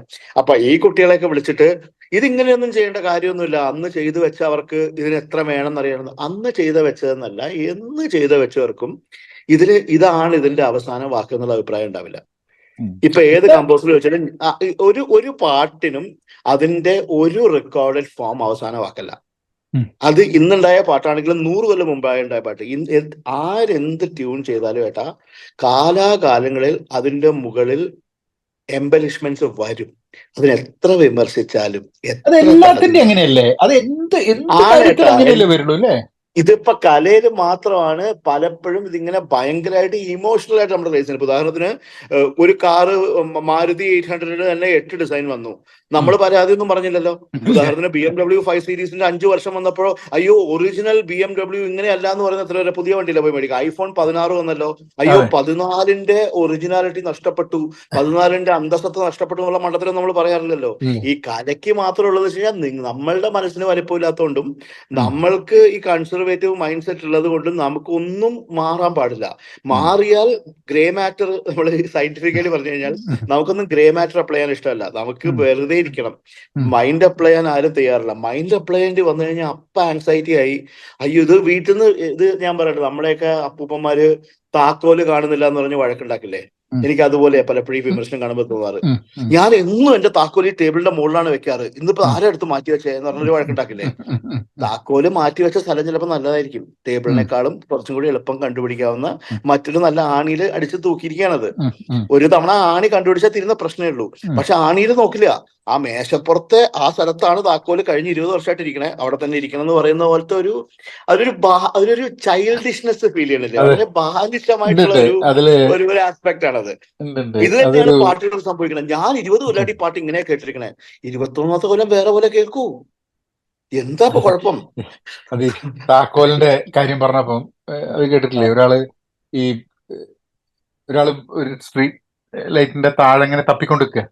അപ്പൊ അയാള് ചോദിക്കും എന്താണ് തപ്പണെന്ന് ചോദിക്കുന്ന സമയത്ത് താക്കോലെ തപ്പണ്. താക്കോല് അയാളും കുറെ നേരം തപ്പും. എന്നിട്ട് താക്കോല് ഇവിടെയാണ്. താക്കോല് ഇവിടെയല്ല വീണത്, താക്കോല് വീണത് അപ്പുറത്താണ്. പക്ഷെ എന്തിനാ ഇവിടെ തപ്പണ്? ഇവിടെ വെളിച്ചുള്ളൂ. അവിടെ വെളിച്ചില്ല, അപ്പൊ വെളിച്ചുള്ളടത്തല്ലേ തപ്പാൻ പറ്റുള്ളൂ. പക്ഷെ എനിക്കത് എല്ലാ സാധനത്തിലും നമ്മളെ സൗകര്യത്തിനനുസരിച്ചാണ്. ഇപ്പം ഈ ഐൻസ്റ്റീൻ പറഞ്ഞിട്ടല്ലോ, you cannot solve a problem with the same kind of thinking that you had while creating it എന്നുള്ളത്. അപ്പൊ നമ്മളിപ്പോ ഒരു സാധനത്തിന്റെ നമ്മളൊരു പ്രോഗ്രഷനിൽ പോവുകയാണ്. ഇപ്പം ഈ പുതിയ വെർഷൻ പഴയ വെർഷനെക്കാട്ടും നല്ലതാണോ നല്ലതല്ല. ഇപ്പൊ സിനിമയിലൊക്കെയാണെങ്കിൽ ഡോൺ എന്നുള്ള സിനിമ, അത് വീണ്ടും ജാവേദ് അക്തർ എഴുതിയ സാധനം വീണ്ടും ഫർഹാൻ അക്തർ ഉണ്ടാക്കിയിട്ട് അതിനെ 2 സീരീസ് ആയിരുന്നു. അപ്പൊ എന്തിനും ഒരു വേർഷൻ. ഇപ്പൊ പുസ്തകങ്ങളായാലും ഇപ്പം പരിഭാഷകൾ, അപ്പൊ എഴുത്തുകാർ കഴിഞ്ഞിട്ട് ആ സാധനത്തിനെ വീണ്ടും എഴുതാൻ പറ്റില്ല. പക്ഷെ എന്നാലും ഇപ്പം മാരിയോ പുസന്റെ എന്താ പറയാ ഗോഡ് ഫാദർ 3 കഴിഞ്ഞിട്ട് അവരൊരു ഇത് ഉണ്ടാക്കിയിട്ട് 4ാമത്തെ സാധനം എഴുതിപ്പിക്കാൻ വേണ്ടി ആൾക്കാരെ കൊണ്ട് എഴുതിപ്പിച്ചതാക്കി. എല്ലാത്തിനും ഒരു ഓപ്പൺ മൈൻഡ് ടുവേർഡ്സ്. അത് ഞാൻ പറയട്ടെ, ഇന്ന് ഞാൻ കേട്ടൊരു സാധനമാണ്. Actually posted on LinkedIn. ഇന്നലെ കേട്ടിട്ട് ഞാൻ പോസ്റ്റഡ്. അതായത് മാൽക്കം ഗാഡ്വെൽ പറയുന്ന ഒരു സംഭവമുണ്ട്. അതായത് pleasure of proving one self wrong. അതായത് നമുക്ക് തെറ്റ് പറ്റി എന്ന് അറിയുമ്പോൾ ഉണ്ടാവുന്ന ഒരു പ്രഷർ. ആ പ്ലഷർ എന്താന്ന് പറഞ്ഞു കഴിഞ്ഞിട്ടുണ്ടെങ്കിൽ നമുക്ക് ഇനിയും നന്നാക്കാം, തെറ്റ് പറ്റിയില്ല കുറച്ചും കൂടി ശരിയാക്കാം എന്നുള്ളൊരു സംഭവം ഉണ്ടല്ലോ. തീർച്ചയായിട്ടും അത് വലിയ ബുദ്ധിമുട്ടാണ്. അതൊരു നമ്മൾ വർക്ക് ഇൻ പ്രോഗ്രസ് ആയതുകൊണ്ട് മാത്രം ഉണ്ടാവുന്ന ഒരു സംഭവമാണ് അത്. അതെ, തീർച്ചയായിട്ടും അതിനിപ്പോ ഏട്ടൻ പറഞ്ഞ പോലെ ഓപ്പൺ മൈൻഡ് വളരെ എസെൻഷ്യൽ ആണ്. ആ ഇപ്പൊ സ്വയം തിരുത്തുക അല്ലെങ്കിൽ സ്വയം നവീകരിക്കുക എന്നുള്ളത് ഒരു വ്യക്തിക്ക് അവരുടെ ഈഗോക്ക് എതിരായിട്ട് പ്രവർത്തിക്കേണ്ട ഒരു കാര്യമാണ്. Naturally your ego telling you your right. അതാണല്ലോ നമ്മളെയൊക്കെ മുമ്പോട്ട് നയിക്കുന്നത് തന്നെ. അപ്പൊ അതങ്ങനെയല്ല, നമ്മളുടെ ഭാഗത്തു നിന്ന് ഒരു വീഴ്ച പറ്റി അല്ലെങ്കിൽ നമ്മളുടെ പെർസ്പെക്റ്റീവ്സ് തെറ്റായിരുന്നു അല്ലെങ്കിൽ പെർസ്പെക്റ്റീവ്, അത് ഭയങ്കര എബിലിറ്റിയാണ്. അത് ചെയ്യാൻ പറ്റുള്ളൂ. ഭയങ്കര ബ്ലെസ്സിംഗ് ആണ് എന്റെ അഭിപ്രായത്തിൽ. അത് നമ്മളുടെ എക്സിസ്റ്റൻസ് നമ്മളുടെ ശരിയിൽ മാത്രം ഒതുങ്ങി നിൽക്കുന്നു എന്ന് തോന്നുന്നത് കൊണ്ടായിരിക്കുമോ? കാരണം എന്താ വെച്ചാൽ അത് തെറ്റുമ്പോൾ നമ്മളെ എക്സിസ്റ്റൻസേ ചോദ്യം ചെയ്യപ്പെടുന്നു എന്നുള്ളൊരു തോന്നലാണോ?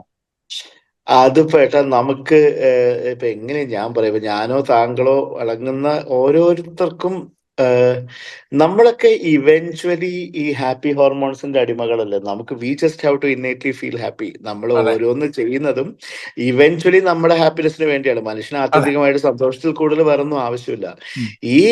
അതിന് ഈ സൊളേസ് എന്ന് പറയുന്നത് പലരും പല കാര്യത്തിലാണ്. ചിലർ എക്സ്പ്ലോറേഷനിലാണ് അത് കണ്ടെത്തുന്നത്, ചിലര് എക്സ്ട്രീം ക്വസ്റ്റ്യനിങ് ഇതിലൂടെ സന്തോഷം കണ്ടെത്തുന്നവരുണ്ട്, ചിലര് എക്സ്ട്രീം ഡിവോഷൻ. എന്ന് വെച്ചാൽ ഡിവോഷന്റെ ഒരു മെയിൻ ആസ്പെക്ട് ക്വസ്റ്റനിങ്ങിന്റെ നേരെ ഓപ്പോസിറ്റ് ആണ്. See devotion is unconditional submission to something.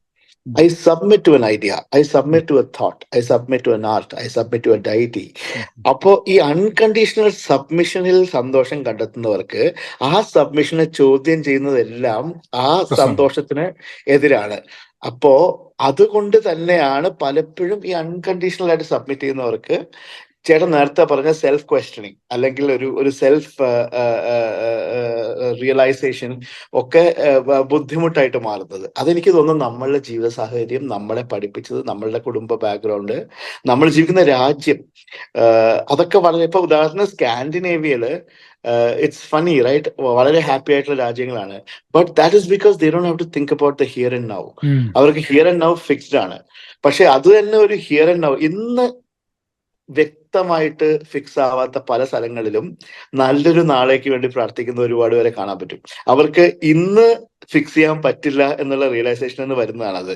The today can not be changed, at least I will hope for a better tomorrow.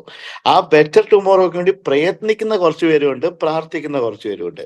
ചിലത് പ്രയത്നിക്കുകയും പ്രാർത്ഥിക്കുകയും ചെയ്യുന്ന ആളുകളുണ്ട്. ഈ പ്രാർത്ഥന മാത്രമായിട്ട് ചെയ്യുന്നവരുടെ പ്രത്യേകത എന്ന് പറഞ്ഞു കഴിഞ്ഞാൽ ദേ ബിലീവ് ദാറ്റ് ആത്യന്തികമായി അവർക്ക് ഇതിലൊരു റോളും ഇല്ല. എനിക്കിതൊന്നും ചെയ്യാൻ പറ്റില്ല, അതെന്തോ മറ്റൊരു വ്യക്തി വന്ന് ഇത് ശരിയാക്കി തരേണ്ട ഒരു കാര്യമാണ്, അത് ശരിയാക്കി തന്നില്ലെങ്കിലും എന്റെ പൂർവ്വജന്മത്തിലെ പ്രശ്നമാണെന്നാണ് പറയണത്. അല്ലാതെ ഇപ്പൊ ചെയ്യുന്ന എന്തെങ്കിലും കുഴപ്പമാണെന്നില്ല. അതിനൊക്കെ കറക്റ്റ് നമ്മൾ ജസ്റ്റിഫിക്കേഷനും കണ്ടുപിടിക്കും. പണ്ട് ഏതോ ഒരു പാവത്തിനായിരിക്കും നമ്മൾ ഇപ്പൊ അനുഭവിക്കുന്നത്. ഇതൊക്കെ മനുഷ്യന്റെ പ്ലഷർ കണ്ടീഷനിങ് ആണ്. മൈൻഡിൽ നമ്മൾ അങ്ങനെ കണ്ടീഷനായി. ഇത് എന്റെ തെറ്റല്ല, ഞാൻ ഇവിടെ വന്ന് പെട്ടത് എന്റെ കുഴപ്പം കൊണ്ടല്ല, ഇപ്പൊ നടക്കുന്ന കുഴപ്പങ്ങൾക്കൊന്നും ഞാനല്ല കാരണം എന്ന് ചിന്തിക്കുന്ന ഒരു പറ്റ ആളുകളും, ഇവിടെ നടക്കുന്ന എല്ലാ കാര്യങ്ങളിലും എനിക്കൊരു റോൾ ഉണ്ട്, ഞാൻ ചെന്ന് അതിലേക്ക് പ്രവർത്തിക്കുന്ന ചിന്തിക്കുന്ന ഒരു ആൾക്കാരും, ഇതിന്റെ നടുക്കുള്ളൊരു മിക്സും ആൾക്കാരല്ലേ ഏട്ടാ എല്ലായിടത്തും ഉള്ളത്. അതിപ്പം ആർട്ടിലും പൊളിറ്റിക്സിലും സയൻസിലും എല്ലായിടത്തും ഈ ആളുകളുണ്ട് ഏട്ടാ. അത് നമുക്കൊന്നും ചെയ്യാൻ പറ്റും തോന്നുന്നില്ല അതിനെ പറ്റിയിട്ട്. നമുക്ക് നമ്മുടെ കാര്യങ്ങൾ ചെയ്യാന്നല്ലാണ്ട്. ഒരു കാര്യം, ഒരു പാട്ട് കേൾക്കുന്ന സമയത്ത് ഹരീഷിന് അല്ലെങ്കിൽ പാട്ട് അറിയുന്ന ഒരാൾ പാട്ട് കേൾക്കുന്നതും പാട്ടറിയാതെ ആസ്വദിക്കുന്ന മാത്രം ഒരാൾ പാട്ട് കേൾക്കുന്നതും തമ്മിൽ വ്യത്യാസമുണ്ടോ? നല്ല വ്യത്യാസമുണ്ട് ഏട്ടാ, നല്ല എന്താണ് അതിന്റെ ഒരു ഫണ്ടമെന്റൽ വ്യത്യാസം? 3 തരത്തിലാണ് നമുക്ക് ആസ്വാദനം കിട്ടുക. പാട്ട് അറിയുന്ന ആള് നമ്മുടെ പാട്ട് അപ്രീഷിയേറ്റ് ചെയ്യുക, പാട്ട് അറിയാത്ത ഒരാള് പാട്ട് നമ്മൾ അപ്രീഷിയേറ്റ് ചെയ്യുക, മൂന്നാമത്തത് 4 ഉണ്ട് actually.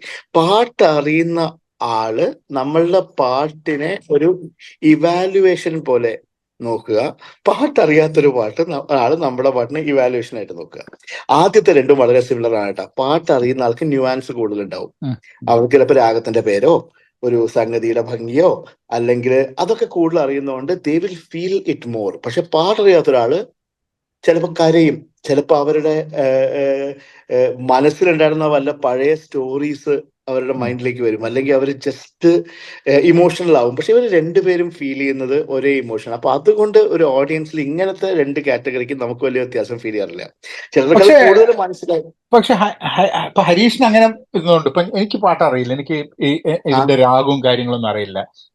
I purely look at song from the emotion that brings. എനിക്ക് പാട്ട് കേൾക്കുന്ന സമയത്ത് എനിക്ക് ആക്ച്വലി ആ സമയത്തുള്ള ഇപ്പൊ എനിക്ക് കവി കവി എന്നുള്ള പാട്ട് കേൾക്കുന്ന സമയത്ത് എനിക്ക് ലുങ്കി ഉടുത്തിട്ടുള്ള അച്ഛനും അമ്മയും ഇരുന്നിട്ട്, ഞങ്ങൾ ഇറാനിലായിരുന്നു ഞാൻ ചെറുതാകുന്ന സമയത്ത്, അപ്പൊ ആ സമയത്ത് ആ ഒരു സീനാണ് എനിക്ക് വരിക. അപ്പൊ ഓരോ പാട്ടും എന്നെ കൊണ്ടുപോകുന്നത് മെമ്മറിയിലേക്കാണ്. അപ്പൊ എന്നെ സംബന്ധിച്ചിടത്തോളം എനിക്ക് ഇമോഷൻസ് ആണ് ഓരോ പാട്ടും തരുന്നത്. ഇപ്പൊ ചില പാട്ടുകൾ കേട്ട് കഴിഞ്ഞിട്ടുണ്ടെങ്കിൽ ചിലപ്പം ഇപ്പൊ ഹരീഷ് പറഞ്ഞ പോലെ തന്നെ എനിക്ക് ഇപ്പൊ കരച്ചിൽ വരും, ചിലപ്പോ നമുക്ക് ഭയങ്കര നൊസ്റ്റാൾജിക് ആയിട്ട് ഫീൽ ചെയ്യും പല. പക്ഷെ ഈ രാഗവും കാര്യങ്ങളൊക്കെ അറിയുന്നതുകൊണ്ട് അതൊരു ഹാൻഡിക്യാപ്പ് ആയിട്ട് തോന്നുന്നു പലപ്പോഴും. അങ്ങനെ വരുന്നവരുണ്ട്. ഇപ്പൊ ഉദാഹരണത്തിന് നമ്മളെല്ലാത്തിനെയും അക്കാഡമിക് ആയിട്ട് സമീപിച്ചു കഴിഞ്ഞാൽ ഒന്നിനെ ആസ്വദിക്കാൻ പറ്റില്ല. അപ്പൊ അക്കാഡമിക് ആയിട്ട് നമ്മൾ എന്തിനേയും സമീപിക്കുമ്പോൾ അവിടെ ആക്ച്വലി എക്സ്പെക്ടേഷനും ആസ്വാദനവും അല്ല, there it is analysis. whenever you have an academic interest in something, you are analyzing it and you are trying to find patterns and you are trying to form ഒരു proofs and you are trying to ask മനസ്സിലാക്കാൻ ഒരു ശ്രമം നടത്തുന്നുണ്ട്. അപ്പം ഈ academic ആയിട്ടും പാട്ട് കേൾക്കാനായിട്ട് ഞാൻ കേൾക്കാറുണ്ട്. ഉദാഹരണത്തിന് ഗുലാം അലി ഖാൻ സാഹിബിന്റെ പാട്ടുകൾ പലതും വളരെ അക്കാഡമിക് ആയിട്ട് കേട്ടിരിക്കേണ്ട പാട്ടുകളാണ്. ഇപ്പൊ ഞാനൊരു സ്റ്റുഡന്റ് ഓഫ് മ്യൂസിക് എന്ന നിലയ്ക്ക്, ഒരു സംഗീതത്തിന്റെ വിദ്യാർത്ഥി എന്നുള്ള നിലയ്ക്ക് വളരെ അക്കാഡമിക് ആയിട്ട് ആ പാട്ടുകൾ കേട്ടില്ലെങ്കിൽ നമുക്കത് റെപ്ലിക്കേറ്റ് ചെയ്യാൻ പറ്റില്ല. കാരണം അതിന് അങ്ങനെ ഒരു അക്കാഡമിക് സിംഗിങ് മെറിറ്റ് ഉണ്ട്. പക്ഷെ ഗുലാം അലി ഖാൻ സാഹിബിന്റെ പാട്ടുകൾ അങ്ങനെ ആസ്വദിക്കാൻ പറ്റില്ല. ആസ്വദിക്കണമെങ്കിൽ സാധാരണക്കാരൻ ആസ്വദിക്കുന്ന പോലെ തന്നെ ഇരിക്കണം. അതിലെ രാഗമോ താളം ഹാർമോണിയപ്പെട്ടിൽ എന്ത് വായിച്ചു എന്നൊന്നും കയറി അനലൈസ് ചെയ്യാൻ പോരുത്. അതാ ഒരു മോമെന്റിൽ ഇറ്റ് വിൽ ഹിറ്റ് യു. ഒരു നോട്ട് അല്ലെങ്കിൽ ഒരു പാറ്റേൺ അല്ലെങ്കിൽ ഒരു പോസ് അല്ലെങ്കിൽ ആ വീഡിയോയിൽ പുള്ളി അവിടെ നിർത്തിയിരുന്ന് ചിരിക്കുന്നത് അല്ലെങ്കിൽ തബല അവിടെ വായിക്കുന്ന ഒരു ഇതൊന്നും നമുക്ക് എന്താണെന്നൊന്നും ഓർമ്മ നിൽക്കില്ല. പക്ഷെ it will give you A lasting impression. അങ്ങനെയാണ് എനിക്ക് തോന്നുന്നത് സംഗീതം ആസ്വദിക്കുന്നത്. പലരും ആസ്വാദനത്തിലുപരി ഒരു ക്രിട്ടിക് ചെയ്യാനുള്ള ഒരു അനാലിറ്റിക്കൽ ഇൻട്രസ്റ്റോടുകൂടി നമ്മൾ ഏത് ആർട്ടിനെ കേട്ടാലും അത് ആസ്വാദനത്തിന് ചെറിയ ഒരു വിഘാതമാവുന്നതാണ് എൻ്റെ പേഴ്സണൽ അഭിപ്രായം. കാരണം എനിക്ക് പഠിക്കാൻ വേണ്ടി കേൾക്കുന്ന പാട്ടൊന്നും തന്നെ ഞാൻ അങ്ങനെ ആസ്വദിക്കാറില്ല. ഞാനത് പഠിക്കാനാണ് ശ്രമിക്കാറ്. അപ്പൊ ഞാനത് കേട്ട് റീവൈൻഡ് ചെയ്ത് പിന്നെയും ഫോർവേഡ് ചെയ്ത് പിന്നെയും റീവൈൻഡ് ചെയ്ത് പിന്നെയും ഫോർവേഡ് ചെയ്ത് പിന്നെയും കേട്ട് സ്പീഡ് കുറച്ച് വെച്ച് കേട്ട് കൂട്ടി കേട്ട് വോളിയം കുറച്ച് വെച്ച് കേട്ട് അതൊരു പഠനമാണ്. അതിനെ ഞാൻ ആസ്വാദനം എന്ന് വിളിക്കില്ല. ആ പഠനം ആവശ്യമാണ്. അങ്ങനെയാണ് കുട്ടികളൊക്കെ പഠിക്കേണ്ടത്. അങ്ങനെയാണ് ഞാനും ഒരു സംഗീത വിദ്യാർത്ഥി എന്നുള്ള രീതിക്ക് പഠിക്കേണ്ടത്. പക്ഷെ ഒരു പ്രോഗ്രാമിന് വന്നിരുന്നിട്ട് ഈ രീതിയിലുള്ള ഡിസെക്ഷൻ ആണ് നമ്മൾ ചെയ്യുന്നതെങ്കിൽ അത് ആസ്വാദനത്തിനെ നല്ല രീതിയിൽ പരിമിതപ്പെടുത്തും. കാരണം അവിടെ നമ്മൾ ശ്രദ്ധിക്കുന്നത് എവിടെ തെറ്റിച്ചു, എവിടെ മാറി. അതൊരു വിധികർത്താവിന്റെ ജോലിയായി പോകും. ഉദാഹരണത്തിന് വിധികർത്താവിന്റെ ജോലി എന്താണ്?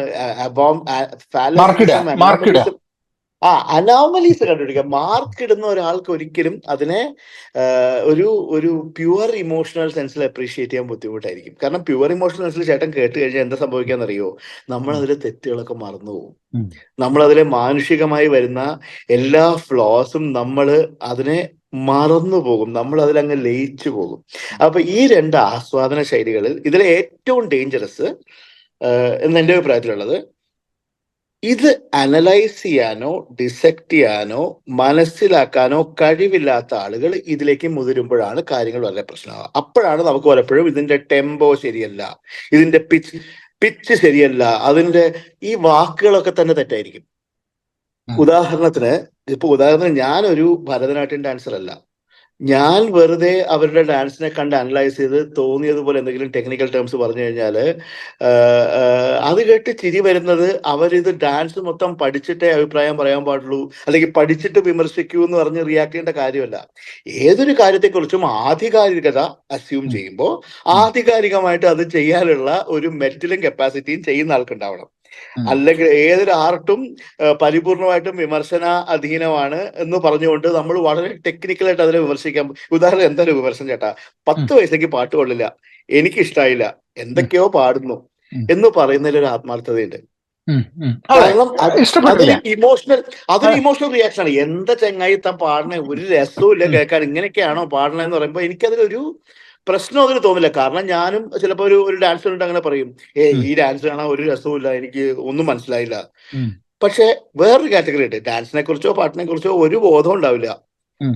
അതിന്റെ പിച്ചിങ് ഇങ്ങനെയല്ല, തനിക്ക് പിച്ചിങ് എന്താണെന്നറിയോ? അല്ലെങ്കിൽ ഇതിന്റെ ആക്ച്വൽ ടെമ്പോയിൽ നിന്നൊക്കെ കുറച്ച് ഡൗൺ ആയിപ്പോയി, അല്ലെങ്കിൽ അവിടെ മുകളിലേക്ക് എടുത്തപ്പോ താഴേക്ക് ആയിപ്പോയി. ഇതൊക്കെ എന്തിനാ പറയണേ? ഇതൊന്നും നിങ്ങൾക്ക് പറയാനുള്ള ഒരു ബോധ്യം ഈ ആർട്ടിനെ കുറിച്ചില്ല. ഇഷ്ടപ്പെട്ടില്ല എന്ന് പറയൂ, കൊള്ളില്ല എന്ന് പറയൂ, ഞാൻ ഇറങ്ങിപ്പോയി എന്ന് പറയൂ, ഒന്ന് കൂവാൻ തോന്നി എന്ന് പറയൂ.